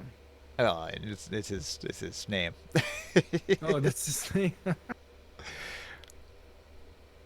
Ram, or his name is like Scoundrel Ram, or No, it's just scoundrel. okay. It's a nickname. And tell me, Scoundrel, do you think that that's what other people think, or is there a lot of people that criticize him? Most people like Marham, except those scheming elves and those dwarves. Oh yeah, and where do you live? You live in the low part of the city. Yes. Yes, he lives in the low quarter. Yeah. Well, have you seen some of these posts that we had with the clerics that were healing the people and feeding them? You've done good work. The priests of Badna have always been the backbone of the city, making sure that everything is run in an orderly fashion. Would you want rather like maybe cheer for them instead of that man? They seem to have done and sacrificed and put themselves straight into the trenches to try to save your lives. Defeat, like fighting against and facing the risk of themselves getting sick. But a priest has no power. The Nawabs each command a mighty military. Without an army, you can't be a king. So it's only a matter of power, huh? Yeah, Scoundrel will tell you that might makes right, and he thinks that Marham, as the human faction leader, is clearly the majority man for the job.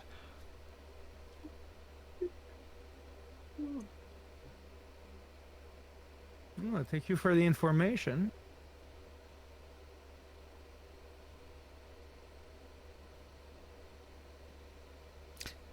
Well, Well, actually, you're a big fan of him. And yeah, I bet you don't like those elves, huh, that are in the city that are causing all these problems.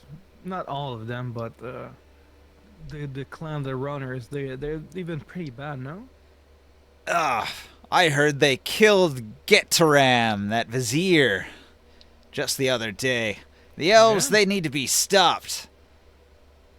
Have you heard of any rumors about maybe where they might be hiding or where they seem to be hanging out quite a bit?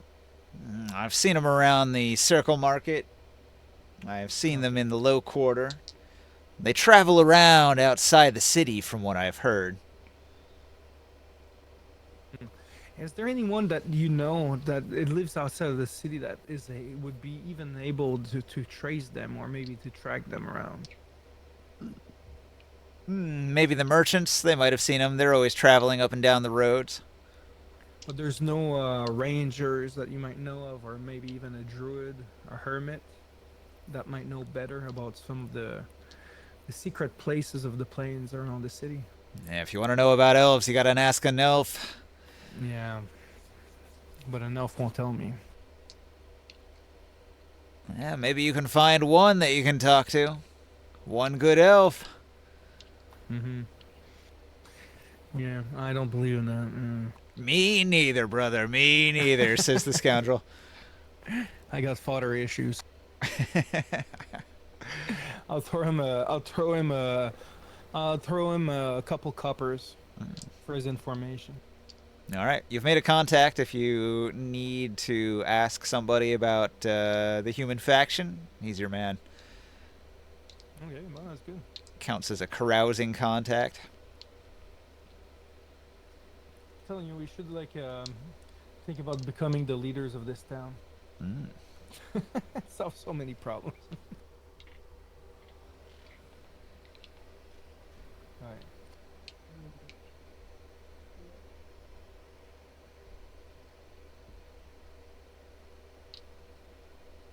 All right. I don't think you ever went to the Vizier's First Bank in the what's it called? The official quarter. You were told when you initially came to Rom that you should exchange your coins. You could do so at the bank.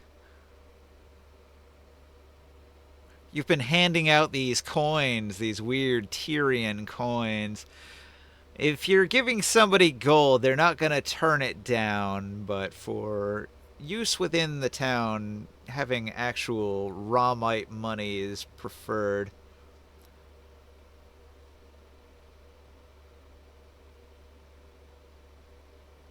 Skywell still isn't here yet to do his charisma roll for a rumor table, so we need to pad for time a little bit.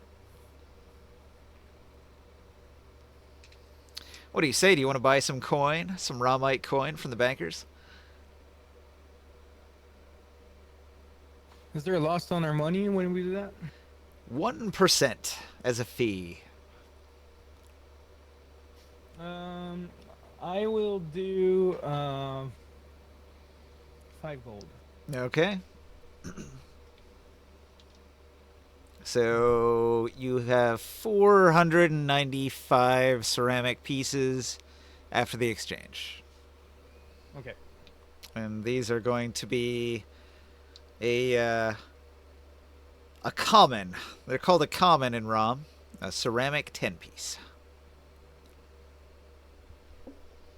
And if you break it into the 10 pieces, each piece is called a slave. So you have a slave and then a common. And if you get silver, it's a silver vizier. And if you get gold, it's a golden abalak. These are the currencies of Rom. While you're there, he's going to tell you that he also buys and sells gems. Do you need to buy any diamond? No, I'm set with that. You're set with diamond. He also deals in precious metals. In my vault, I have copper, silver, gold, and even iron. Do you need raw materials? How much is the iron? An ingot of iron would cost you 2 gold. And what can you make out of an ingot? Like, what's the weight on that? Well, you just look at the weapon table, and you look at the weight. An ingot is a pound. Yeah, it's quite a bit. So, Would just, would it be cheaper in a tier, though? you could make a dagger. You'd need 2 of them to make an hand axe. You'd need 6 to make a glaive. 6 to make a halberd. That sort of thing. What's your question? Wouldn't that be cheaper in to buy iron in tier, though? Not necessarily. Unless you haggle a good deal, it would be the same price. No, so I won't buy anything.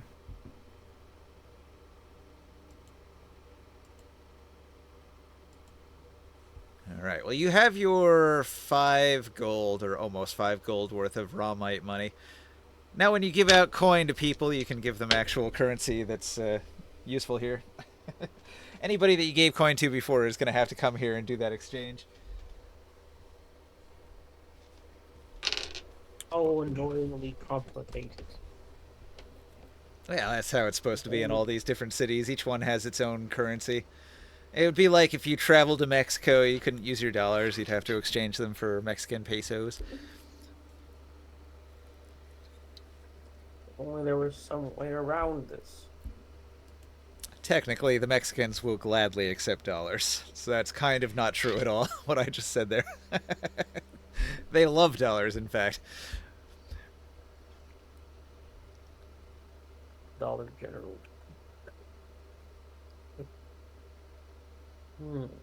What was it called?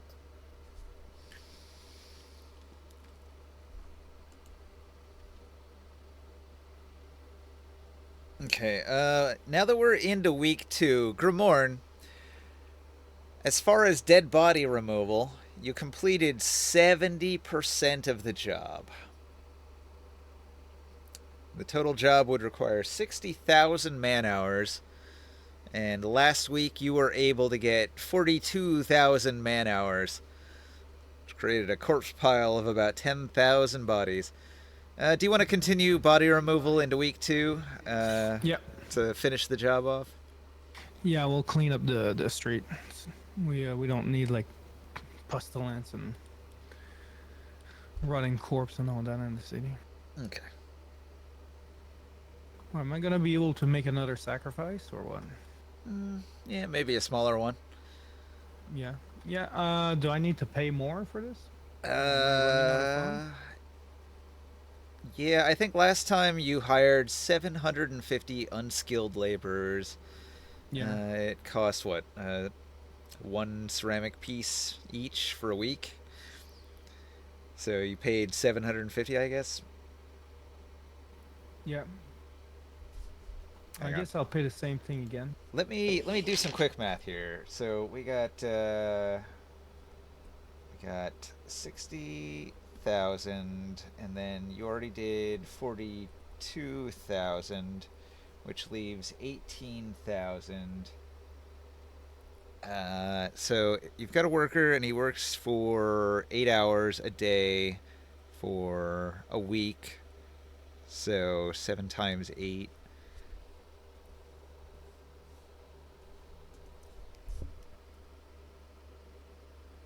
All right, so we need to divide 18,000 by 56, and that's going to be 321. So another 321 ceramic pieces will complete the job.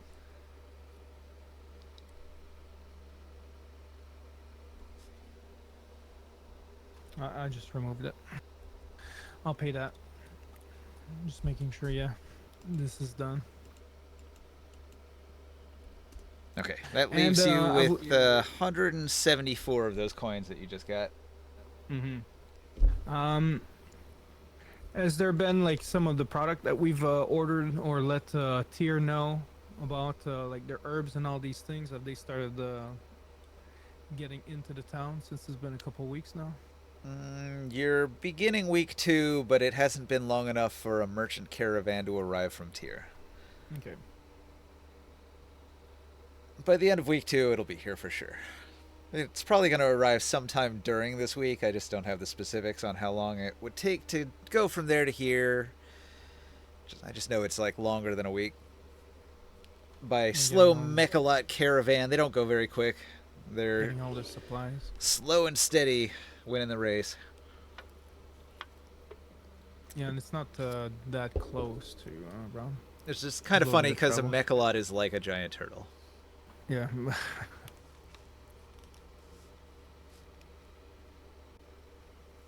And you, Taro and Morg, do you want to go to the Ghost City and so we can find the Veil Alliance?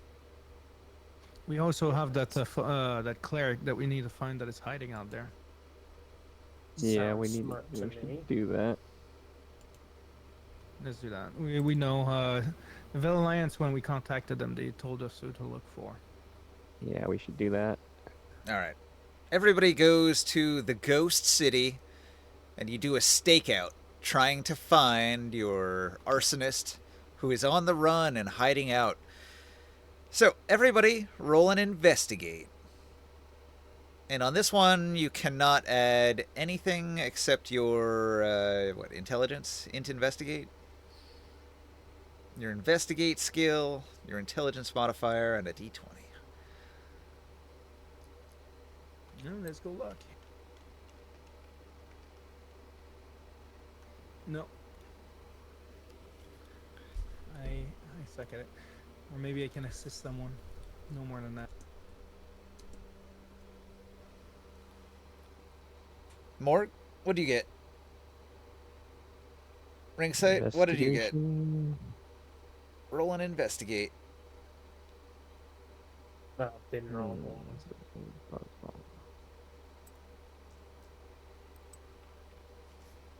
I'll roll one for Skywill.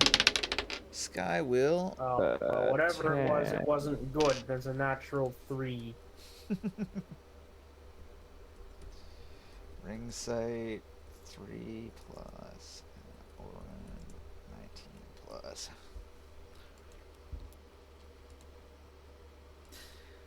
Will's probably got a pretty high investigate. I should check. See what his stats are. Taro, look yours up too, just so I know. Specifically the number, it's important.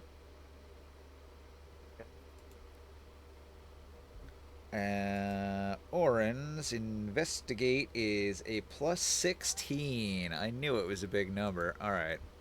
He rolled a 19 plus 16, The 5. which means he got a 35.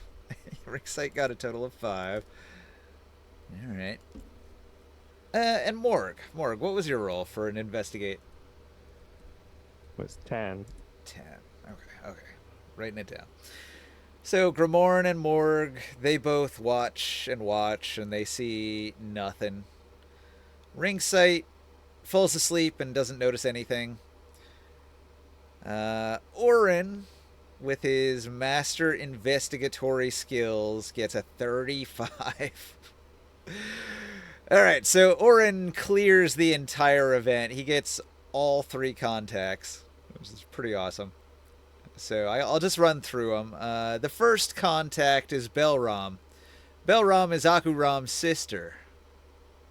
So you've heard of her. You didn't have her name, but you knew about her. So Oren is able to, through the grapevine, learn that Akuram's sister does in fact work here near the crematory. And he's tracked her down. She's the first contact. Alright. You stand before Belram. She seems surprised to have been picked out from the crowd of lowly workers, especially by someone so highborn and well-dressed. It's unusual for anybody fancy to come down to this part of town. What is this about? She asks. ...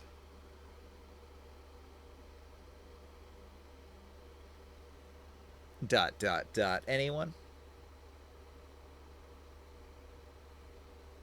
Grimorn, Ringside, Morg, anyone? Have you a question?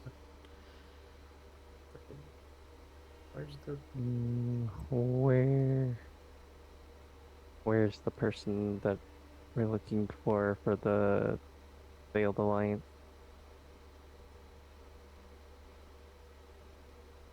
Well, she's the one that we found, no? You found Akuram's sister, Belram. Oh. And do we know that they're related? Well, they have the same name. Okay. Sorry. Hi. We're looking for people from the Veiled Alliance. We were informed from some of our friends from Tyr. And I was wondering if maybe some of you might know who we can contact. We're told that they're hiding in this area, Nugo City. Wait, are you talking about the Veiled Alliance or Akuram? I'm confused. What? Oh, we found the sister of the guy. Yeah. Sorry, I thought it were... You talked to the Veiled Alliance leader, Nanda Shatri, earlier. She's at the crematory, but she didn't have a lot to say. So this is Akuram's sister. She was tracked down by Oren. Oh, sorry. During the investigate. Oh. Sorry about that. Sorry about the confusion. Oh, we finally found you. We were told that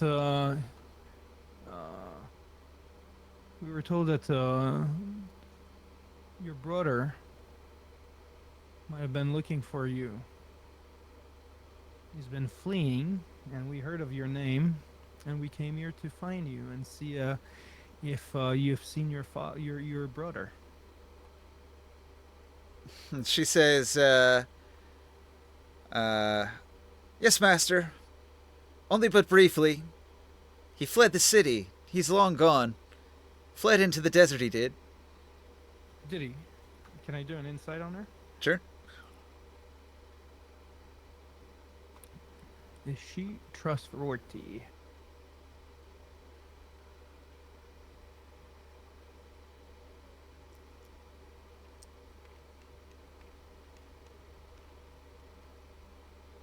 I'm rolling terrible tonight. Did he? Do you know where? Or maybe we could reach him? She's tight-lipped. She doesn't have much to say. She doesn't know a thing. And you're telling us the truth. Are you? She nods her head. I would not lie to you, master. What do you call me, master? Well, you are clearly highborn. I am low caste. What do you mean? You know, one day, when before I became a cleric, I was just an hermit living in the desert. All right. Well, she's surprised that somebody so rich and powerful and well-dressed would even talk to a lowly person such as herself. I'm going to take some food out of my bag of holding and give her some food, like a ration. All right. Oren returns with another contact. He has met Huguenot, the half-giant, the dust carrier, an ash-covered porter of corpse ashes digging in the burn pit with a large stone shovel. He's quite dumb. When asked about Akuram, he says, "The hothead!" Yeah. You know him. During the sacrifice of the plagued corpses, Akuram unleashed the wildfire that burned me long hairs. Giant hairs is valuable. Hothead o' Huguenot monies. What, I owe you money? Yeah, you can see that all of his hairs are singed and burnt black. Yeah. He's got no eyebrows. It's pretty sorry state. And they're gonna grow back, sir.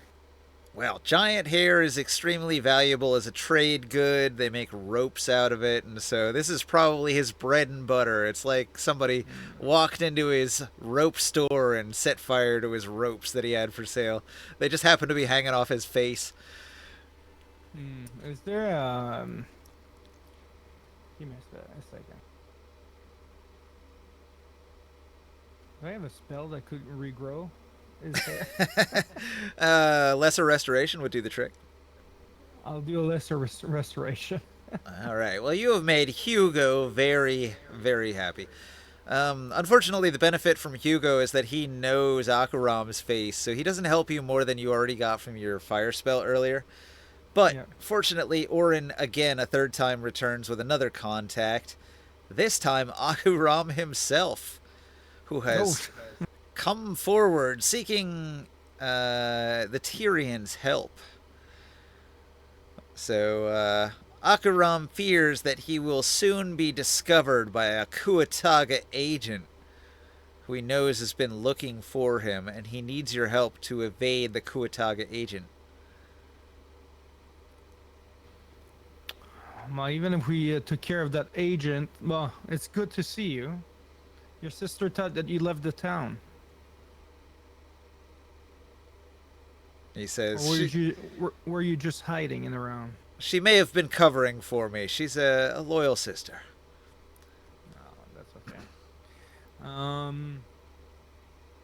But She- I saw in my She used to be highborn of nobility like I, but our family cast her out and cast her down into the lower caste. I was the only family member who would still talk to her and help her out from time to time. How come she got excluded from the family? Yeah, internal politics. Oh. But in my vision, when I saw what happened, you casted fire. When did you discover you had that power? It was all of a sudden. He reached out and the power was there. He was praying that the church elders would not do such an awful thing.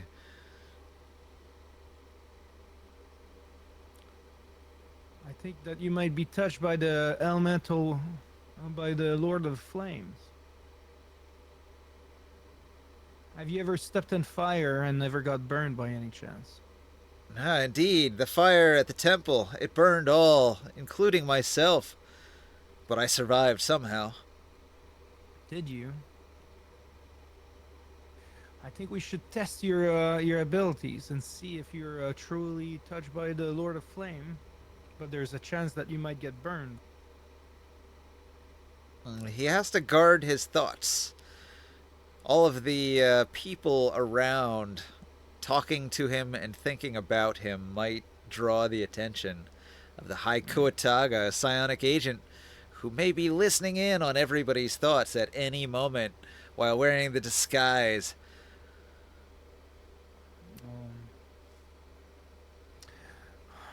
Even dealing with the agents, I don't think it's going to solve your problem. But I have a place where I could send you, where you would be safe, and where you could discover more of your powers. Oh yeah? Where's your safe spot? My temple. You gonna teleport him back to your temple in Tyr?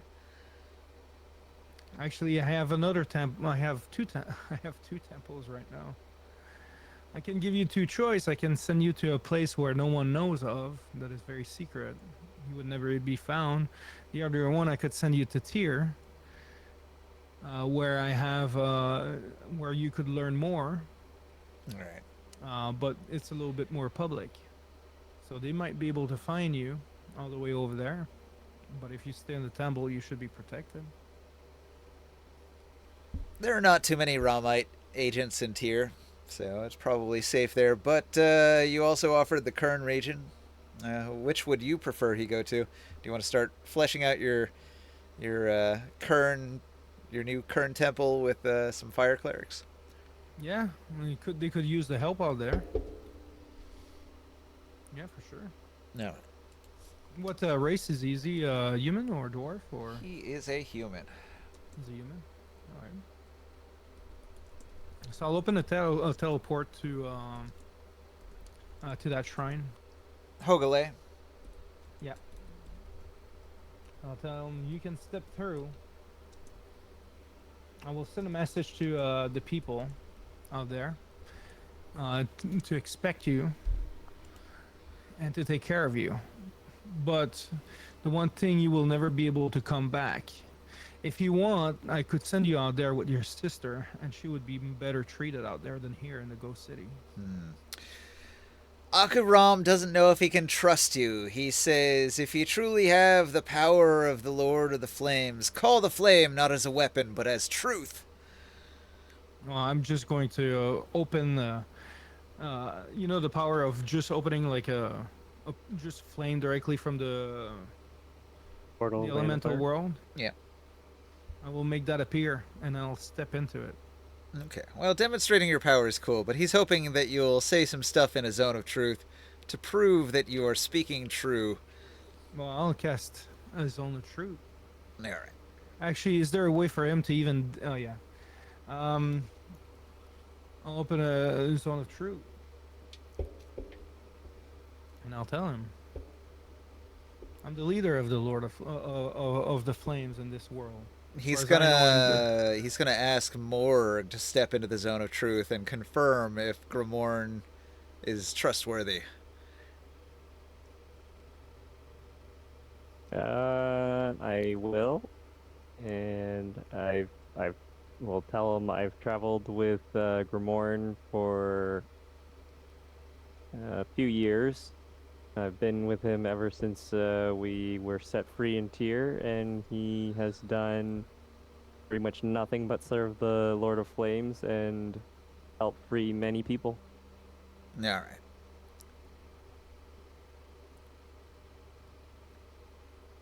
Is that sufficient? Akaram is convinced. Let's see. He has a story to tell. He says, I was a new initiate into the Temple of Bodna, finally being shown the inner workings of our rituals, but it was no prayer for good crops or even an animal sacrifice. It was a human sacrifice to dark powers. I tried to stop them. The next thing I know, the fire was everywhere. Was I wrong to burn them, he asks, pleadingly, with tears in his eyes. I don't think so. I think it was the Lord of Flame giving you the power you needed to execute justice. Also, you saw in your vision that they had struck the child dead as a ritual sacrifice before he unleashed his flames on everyone. But is that the first time that you see something like that done by these the priests? Yeah, it's like the 33rd degree you get initiated in. Nobody knows what's going on at the upper levels of the secret society. And have they ever really gained any powers, as far as you know, from these sacrifice? He didn't have time to find out. Hmm. I'm wondering, what are they trying to do? Maybe it's a form of defiling. Maybe. Have you ever seen? Is there any plants that you've ever seen being dead in the area? He can't think of any, but he is worried that that was the case. Well, we can look a little bit more into it. But like I offered, like if you want, I can send you and your sister together. You won't be separated, and you'll have a better life over there, and she will have a better life too than living in the ghost city. All right. You send Akaram and Belram to Hogale, Fire Shrine. Yeah, and they'll be taken care of there. All right. I have a few stats for Akuram. I didn't do a fully fleshed out character, but I'll drop it in the Discord.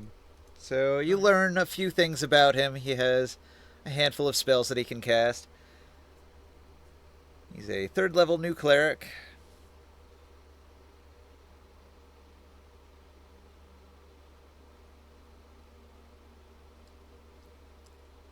Okay. Yeah, pretty much kind of what we started at. Yeah, some basic stuff. Wisdom 17, no armor, 18 hit points. Maybe I'll go and get him back one day, and he can come up with us on a ship or something. Yeah. That's one more cleric. One more added to the group. Building up that faction. Be funny if his sister had powers too.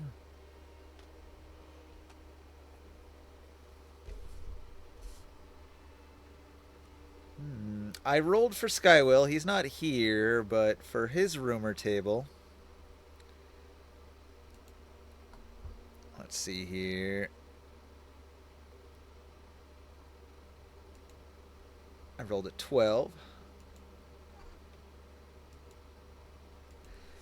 So during week 2, Orin met a porter, a simple laborer who's carrying stone. He carries this stone for a slave a week, he says. You know, a slave being a 10th of a common. He says, we are no worse. We were no worse off as slaves. So he thinks that since the days of Abalak Ra, when everybody was a slave, things have not improved for the simple porters. So he's probably participating in the workers' strike and the rioting that was spurred on by Marham.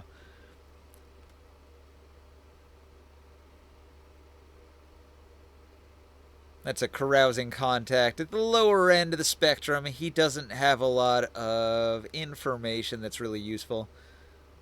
He's got an ear to the ground that the working class is very unhappy with the working conditions and the pay and the plague and the lack of food.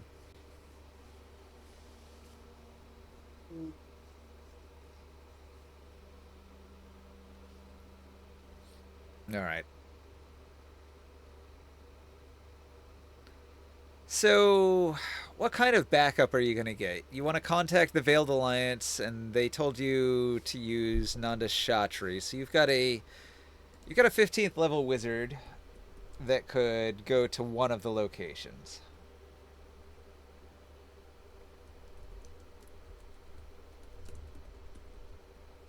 Okay, 15. Let's see. Nanda Shatri is going to go. No, strong is that. So what's up with the that gladiator that was following us? Is she still there? No, she left. Oh, she left. She went back to Erdenmore. I wonder if we maybe could borrow one of the gladiator as well to help us.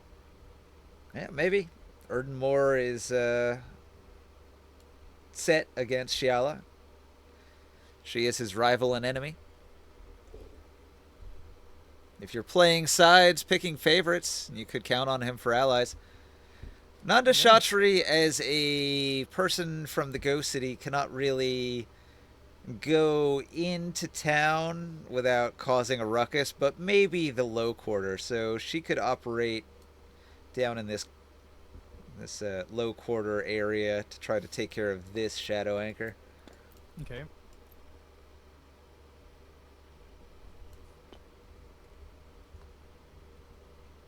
So what do you guys think? Do you think we should split between the four of us and then try to have maybe an ally or two with each other?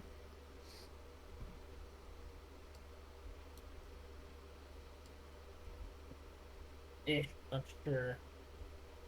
We're trying to. Well, I think Morg, you're saying that it's better for us to try to bring them down all at the same time. It's not going to work unless it's- you bring them all down at the same time. And they're pretty far apart, huh? Very far apart. Yeah. Yes. The scale on this. They're like Yeah. So I don't feel. thousands of I feet feel apart. like we don't really have a choice there to kind of split.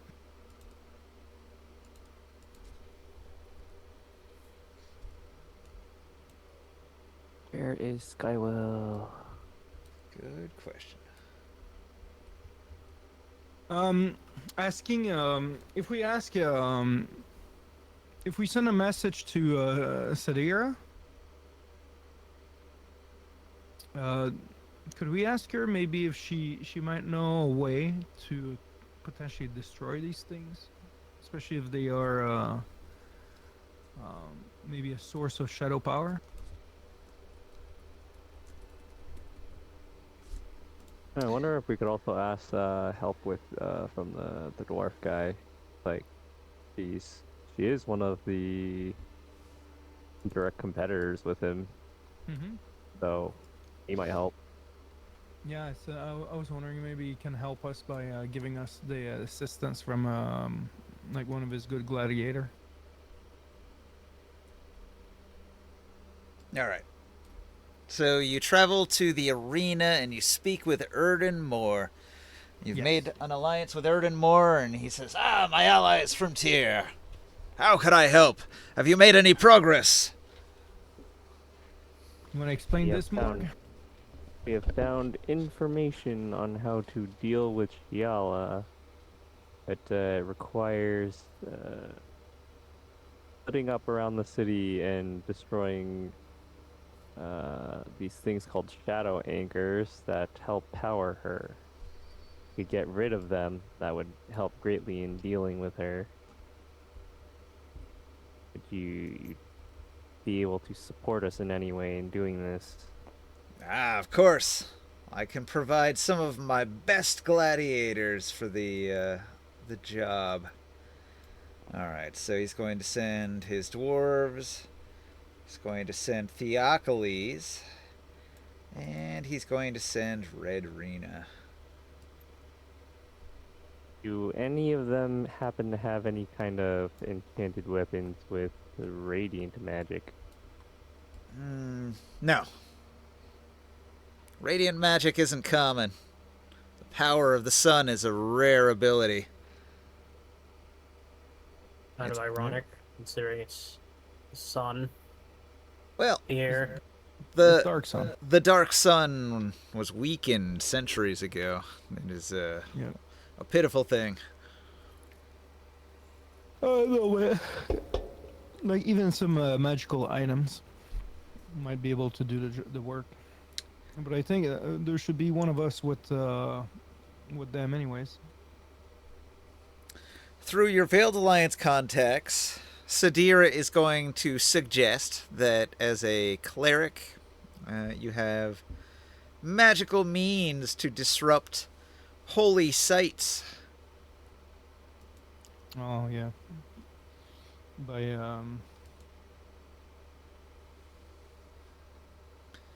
If Shiala has consecrated an area to channel her power through it, then you can destroy a consecrated area almost immediately with the second level Desecrate spell.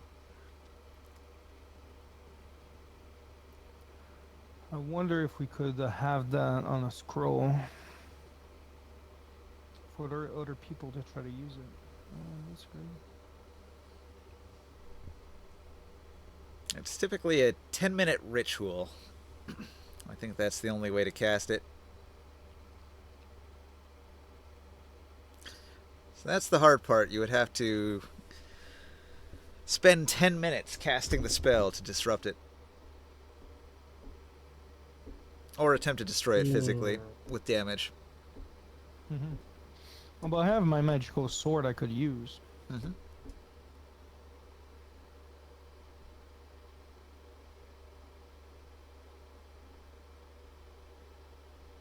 So I'm not too concerned about me. It's more about the other groups. Well, I'm thinking that the holy sword of from tarot should be strong enough to probably damage these things. yeah, for It's sure. a holy weapon. Where do you want Erdenmore's faction to go? Like, which one of the altars are they going to target? You've got Nando Shatri. Go into this one over here. We get Kelly's to help us. Theocles, Theocles. the Dwarven Gladiators, and Red Rena are Erdenmore's elite strike group. Is the arenas in the inner circle area, right? This one? Actually, the arena is far outside of town at K in the upper corner. Yep. Oh. But unlike Nanda Shatri, who is a low caste, the gladiators are sort of middle caste in society, so they can travel around town to any of these locations without issue. The only place they would not be welcome is the Elven encampment outside of town. So it would probably be I one of suppose we these could two. deal with this one.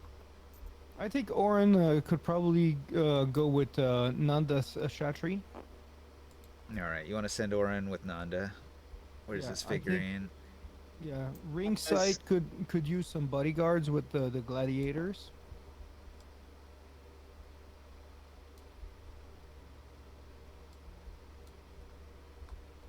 Okay.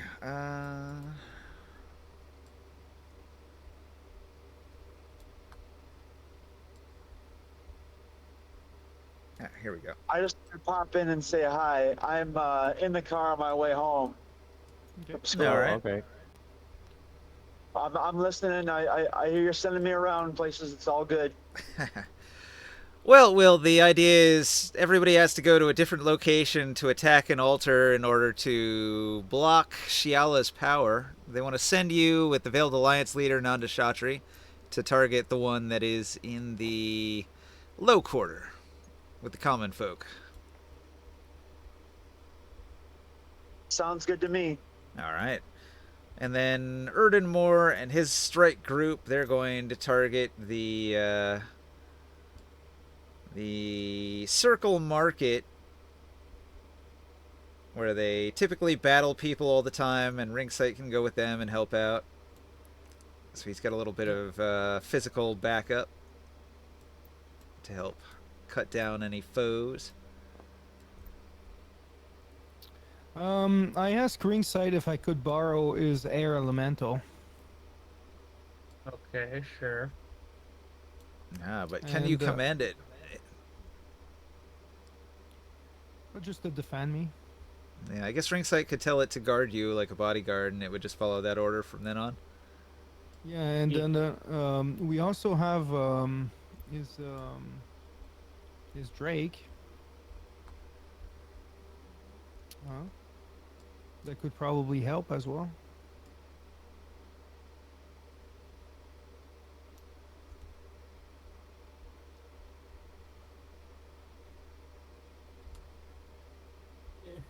Butterfly. Do we want to use Butterfly in one of the groups? Yes. Butterfly could probably help Morg, or I don't know. Are you going to the ascetic row one? Yeah, I can do Grimoire. that. Hmm. And you're going solo I think so. Yeah. with the air Man, I'm elemental? just fading out. Ugh. My consciousness is fighting me. We're getting close to the end here. Alright, so your air elemental is going to bodyguard, and you're going to the ascetic row.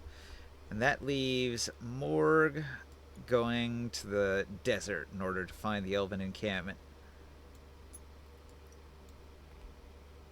So, again, with Butterfly, he's not really controllable by anybody except Ringsight.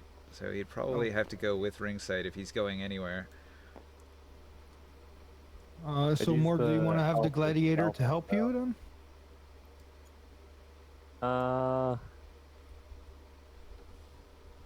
I don't know if like one of them would go with me. Morg is the best equipped because he's got light spells. If not, I think it might be fine with just me and I don't know if the Drake would follow me, but That's the trouble. The Drake is not intelligent, so unless you're using Psionics to control it, it's probably not going to work. You can have a. You can have a. I don't know because ringside with butterfly is pretty strong. He is. So I'm thinking maybe you can take the gladiators. Alright. Morg and the gladiators against Yeah, the especially if- elves.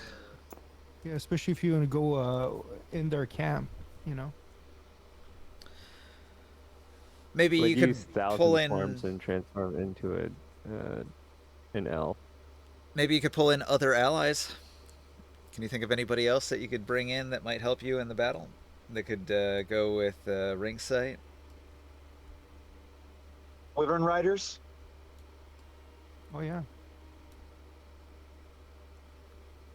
Yeah, those riders that were on our ship, the Drake riders. Yep.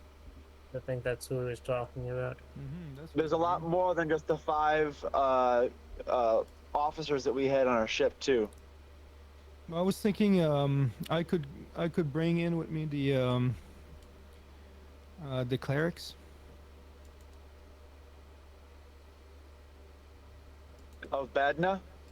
No, the clerics from my the battleship. I'll have a level if a druid is Tavine. I don't have stats for her. Not high. Maybe 5th level? I would assume. I mean, she would probably have access to Moonbeam, which would do some radiant damage. I don't know if she would use Starry Wisp as a cantrip.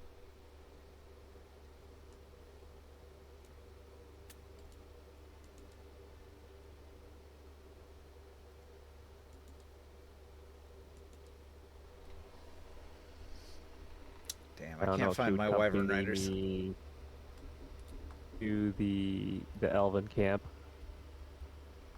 to help destroy it, or she is afraid of basically being labeled as a traitor.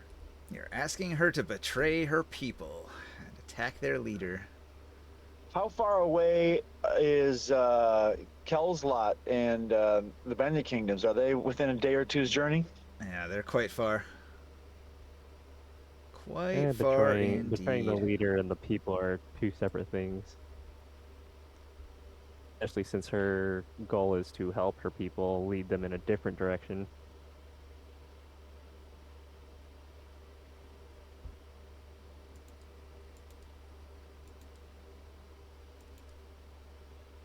In a sense, giving me the information to destroy these things if anything, was already kind of leading in that direction. Yeah, it sure was. Well, she wants you to get rid of Shiala, maybe the Assassin Guild, but not the elves, not the elven people. She's still Of loyal course, to and her I'm not people. gonna earthquake their Yeah, camp. I would be against that as well. I would be very against earthquaking their camp. We would have a real problem if that happened.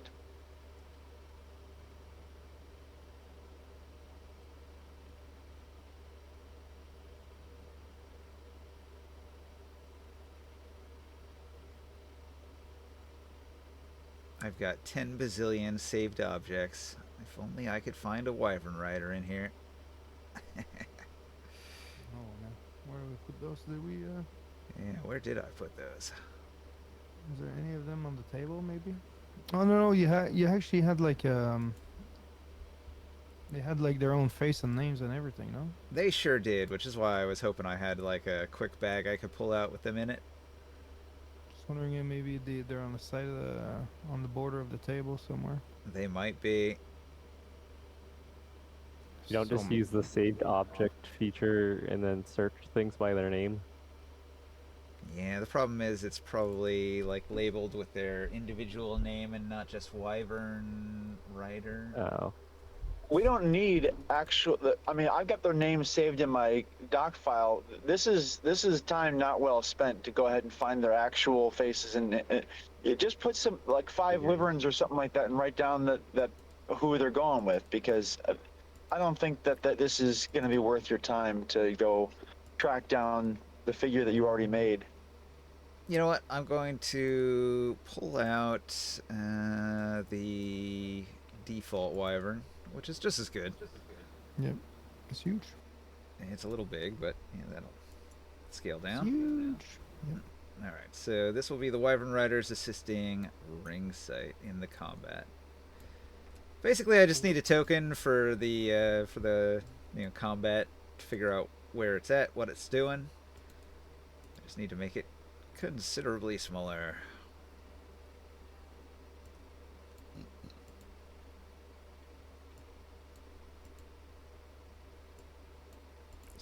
The only person we didn't really ask is the leader of the Thief Guild, if there's anyone that could help us from his group, but I don't know if I want to trust him. But he might do it since it's to fight against that ally. I'm going to be back in a little bit, guys. All right. I'm gonna give that a try, Ninja. I'm gonna ask the leader of the Thieves Guild, and ask him if he has anyone that he could send with me to fight the Hells. You go to Marham's faction. Yeah. Marham. He does have some units that he could send.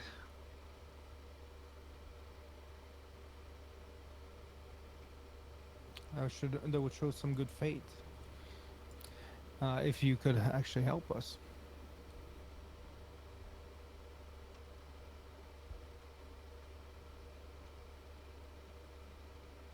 Alright, he has Mansubdars. Many Mansubdars, but they're basically low-level mercenaries. Okay. So they're not going to be incredibly useful, but there's a bunch of them. So a unit of Mansubdars could be an ally. Which group do you want to send them with?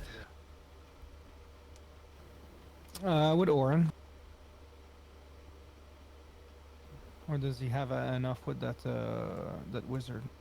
Alright, so you send them with the Veiled Alliance, Nandashatri, and Orin.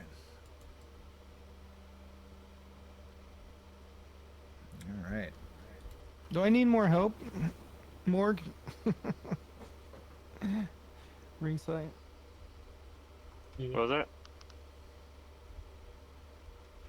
Just wondering if I need help here.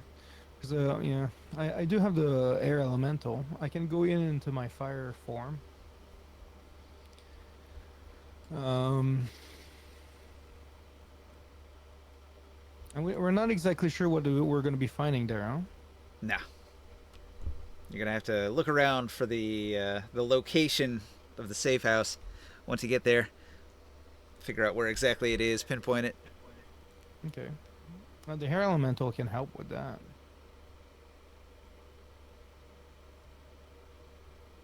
All right. The planning phase is done. I guess everybody's going to mobilize and head to the location that they've been assigned. All right. Shiala has many spies, and they're probably going to see you coming when you get close to their safe houses, so things might get interesting. I'm going to set up an initiative tracker. Alright, so we got Shiala.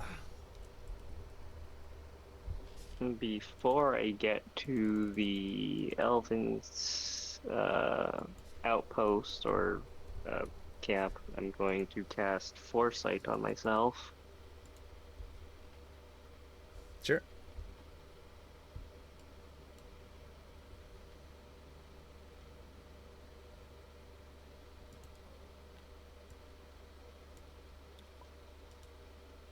I think I'm gonna fly over the area and try to see a spot it from the top.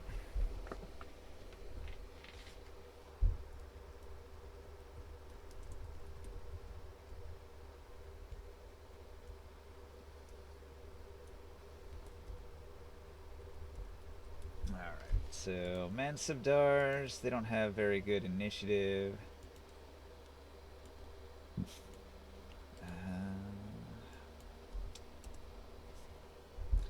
Gladiators, they also don't have very good initiative. It's a little bit better.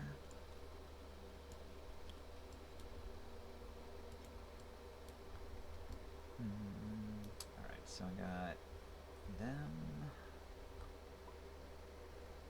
Wyvern Riders, I gotta put them on the initiative.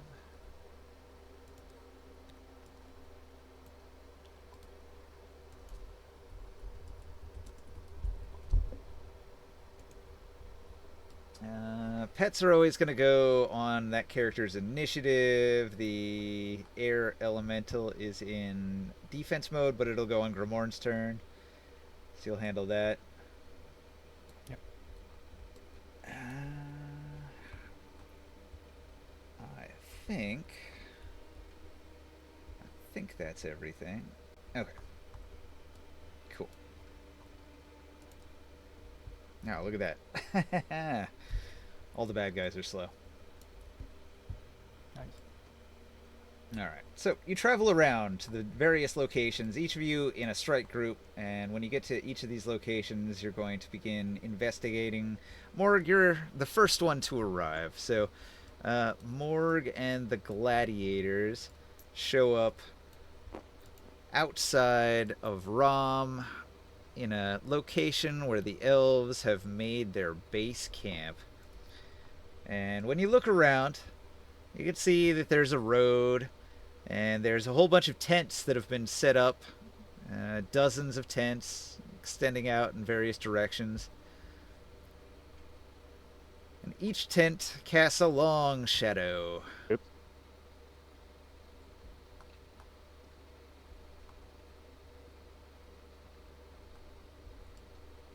Alright, Morg. Roll and investigate. Investigate. Yeah.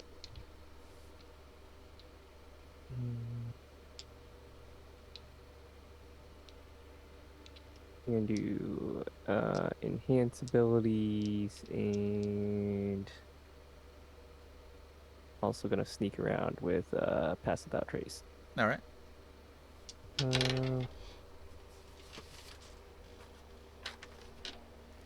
Investigation. Oh.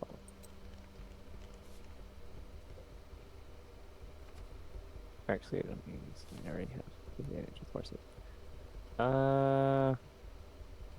17 investigation. 17. Okay.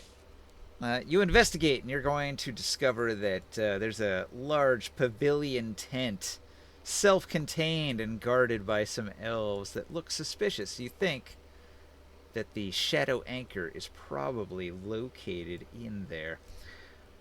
You and your strike group are approaching from the south, so you're sort of coming in from the southwest corner of the map. You've got the gladiators in a tight formation behind you. They'll sort of follow any orders that you give. You have an idea which building to head towards. These are really large squares, so this is an abstract distance. We're not closely watching the distances, but you can tell me where you want to sort of position yourself. Okay.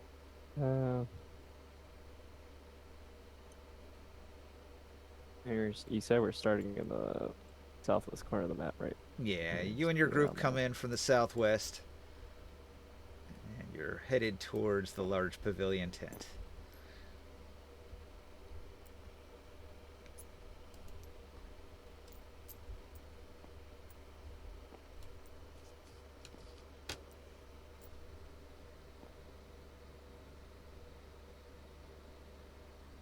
Your strange group is going to draw the attention of several of the local elves, who begin taking notice.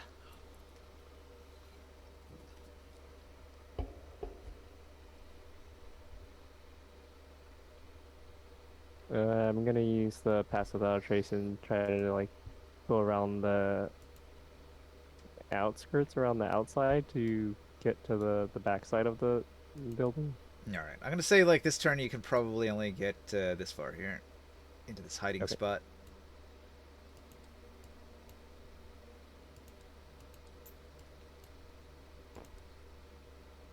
So you're hiding in the tents here. Closing the distance. All right, so ring sight.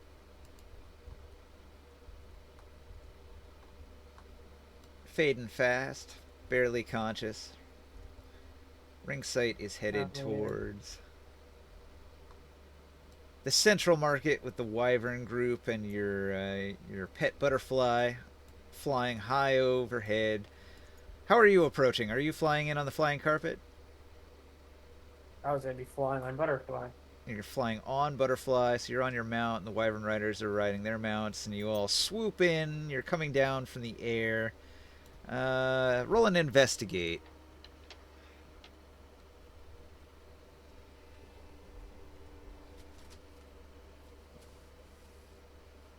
$17. Roll it again. The wyvern riders give you advantage. 15. All right, we'll go with 17 instead. All right, with the 17, you determine that among all of the stalls in the market, the only one that might contain the elves' secret altar is a wooden warehouse that's in this part of the map right here. All right. And you can move into the map from the sky. Maybe coming down from the center here. And you get close.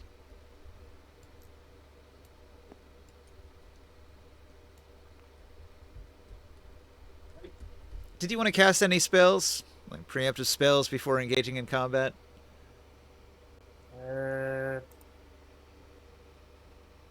Gift of alacrity. Gift of alacrity. All right.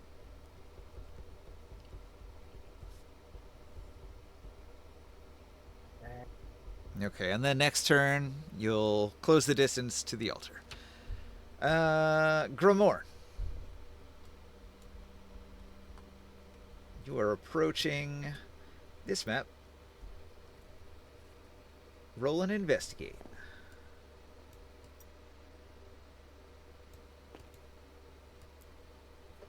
One second. So you have traveled to the ascetic row, and there are priests of Badna traveling up and down the rows of wooden structures and tent pavilions. Somewhere here is a hidden cult base, a building, a safe house, something that contains the altar. But where could it be? Can I ask my contacts? They don't know. No. Like some of the clerics that I work with. Okay. So an investigate. Roll and investigate. Can I put? Can I have a guidance on that? Yeah, if you want. Come on, some luck. Come on. Oh fuck! What the fuck, man?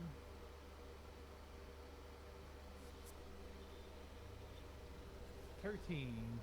All right. So, you enter in Ascetics Row and you begin searching around, but you can't pinpoint a specific location where you think the altar is going to be. So it's up to you. Where would you guess the altar might be? And then we can place you near it. The bigger building. The red one here? With the highest roof, bigger building with the highest roof. I'd like to start with that building. All right. So there's a wooden structure with a large red canvas roof that seems like the best fit. And you begin moving in that direction. Mm-hmm. Do you want to cast any spells before engaging in any combat? Like a preemptive kind of early before combat spell. Yeah. I will cast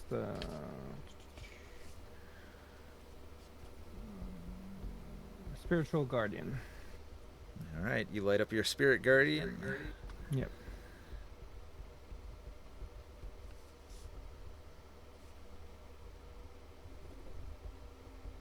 Yep.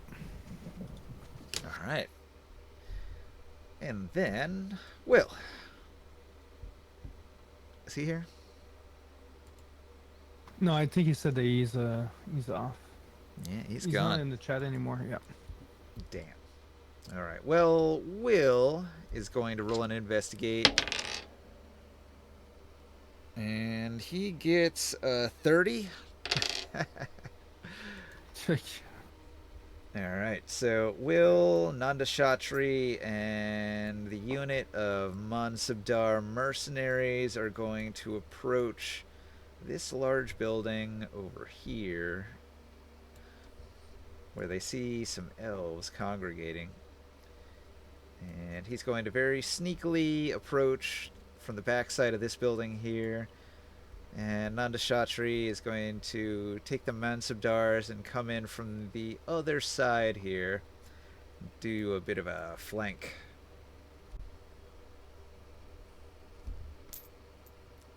Alright. Closing the distance on the building. So, that's that one. That's that one.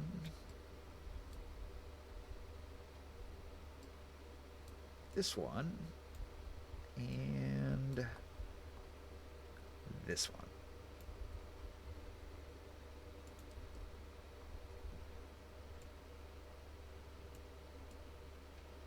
I'm going to put a big question mark in this one here, because you're not sure if that's really the building.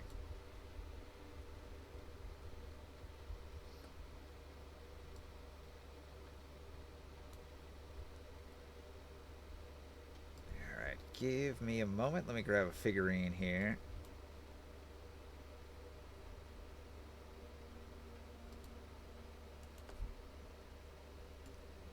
I got a Night Runner elf.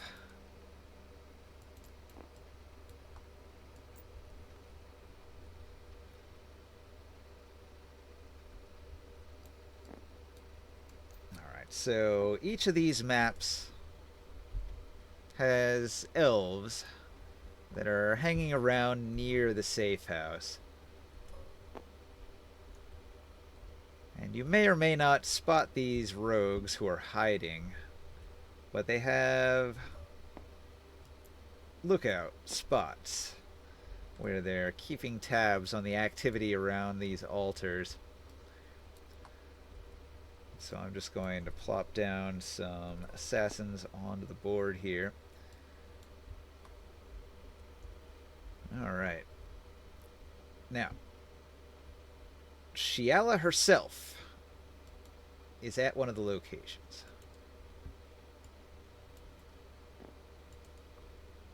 And I'm going to roll a d4. And I'm going to go clockwise around the map, starting with the ascetic row as 1. And I rolled a 3. So Shiala actually ends up being in the low quarter safe house.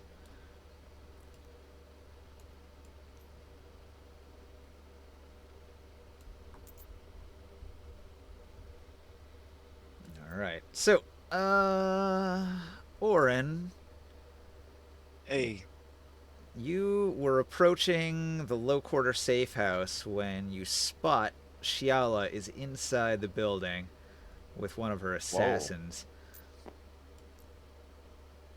Like before, Shiala appears as a shadowy silhouette. You can't make out any details about her, other than she's got some pointy elf ears and long hair and a flowing black dress of shadow.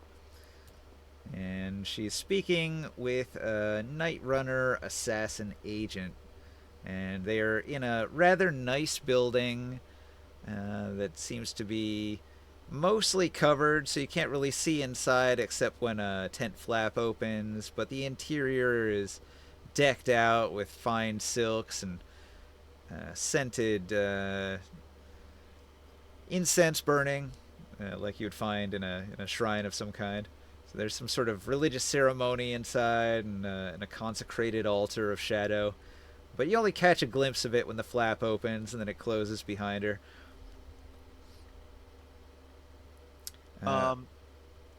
Now, the first thing is I need to ask: are the rest of you seeing Shiala at the altars at which you're seeing? I rolled a dice. She could have been at any 4 of the locations. She happened to be at your location. So you didn't know until you got here where she was going to be. Now you know. Shiala is here. I don't know if it's really Shiala or if just another shadow figment. But I could really use your help before I engage. I will watch and case the joint. So, Oren, the objective isn't to defeat Shiala herself, but Morg learned from his contact, Taveen the Druid, that She can't be defeated until the altars are destroyed. she cannot be defeated. The altars are the source of her power, so if you can destroy the altar, that's the real target. Then it will weaken Shiala considerably. So I need to get in there and destroy it without her knowing. That would be the trick. If you can get in there, destroy the altar, and get out without a fight, that would be the winning strategy. Now here's the next thing. You also have... Oh, go ahead. You also have backup, right? So over here, behind the building, to the east, you have Nanda Shatri, a 15th level Veiled Alliance wizard. She can cast some big-ass spells. If you need to call down the fire, she can do it. And then you also have a unit of Monsabdar mercenaries who can rush in if a battle starts. They're just waiting for a signal, like a whistle or something. You can tell me, as if you were speaking to Nanda Shatri before this moment, if you wish to pre-plan a spell. She could cast anything. Actually, Would you like her to cast haste on you? That's a powerful spell she knows. No, Yeah. well, haste is nice, but what I was hoping for is anti-magic. Is that a possibility? Anti-magic. She's going to think about your request. What can she do with an anti-magic? She can create a field. Yeah, anti-magic field. Well, hang on. I have to double check she can cast that. It's 8th level. That would be like the tippy top of her spells, probably. I think so. I'm looking. Alright, If at all. so a wizard of 15th level can cast spells of 8th level. She can cast 1. But that might not be her spell, so... It might not be.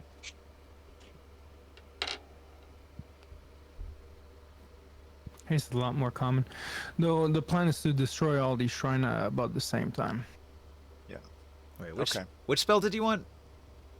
I was going to put anti-magic around the altar to make sure that we could destroy it physically. Anti-magic field is a concentration spell. It creates a 10-foot radius invisible sphere of anti-magic around you. Right. There's radiant spells too that might be quite effective against these things. So it's like a self spell. She could anti-magic around herself, but she couldn't cast it on an object. Right. So it would be on herself, and then when they attack us, their magic would hopefully falter. But it would get us able to rush the altar and destroy it. It's a 10-foot radius sphere. If you stay right up on her, you would get the benefit of it. That's the goal. All right. You want to call her over so she's giving you the sphere? I'm gonna have her have the sphere, but I'm gonna be going in ahead without that first, Okay. and then so she can hear me when. And I need the strongest, most buff Mansibdars, able to just rip stone with their arms, and pickaxes or whatever we need to, whatever this thing is made of. That's my goal. I don't need strong weapons. I need tools that will destroy hardness and picks and tocks and things of that nature. Yeah. They've all got some hefty bone-breaking clubs. Okay.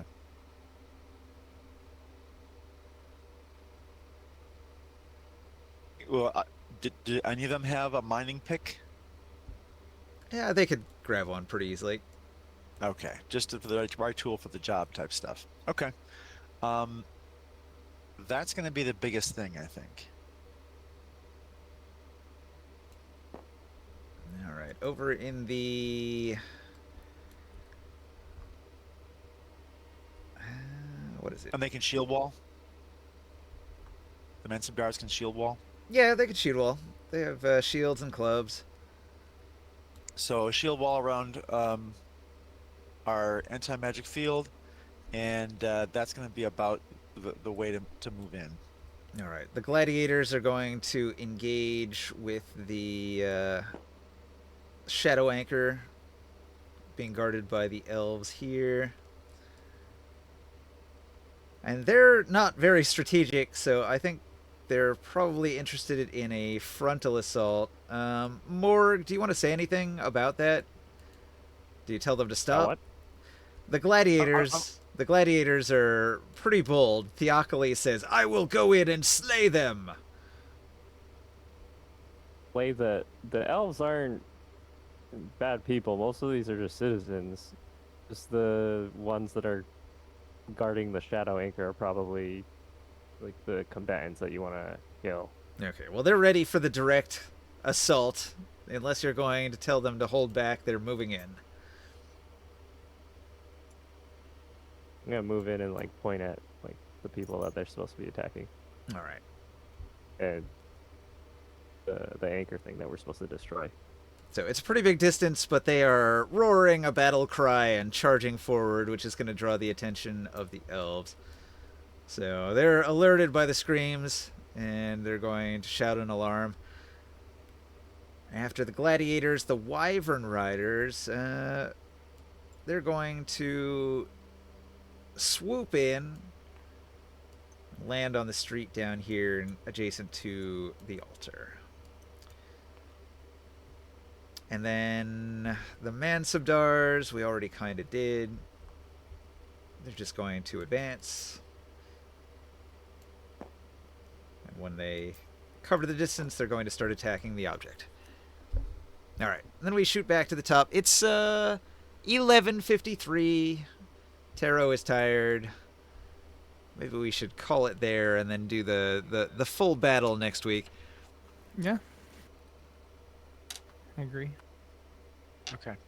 All right. So you've engaged combat with Shiala, the shadow magic wielding leader of the Night Runner elves. She's formidable, downright invincible, really. But if you can crack her power source here, then she might not be so unbeatable after all. Awesome. Nice cliffhanger to end it on. Yeah, I think so. All right, ending the stream there.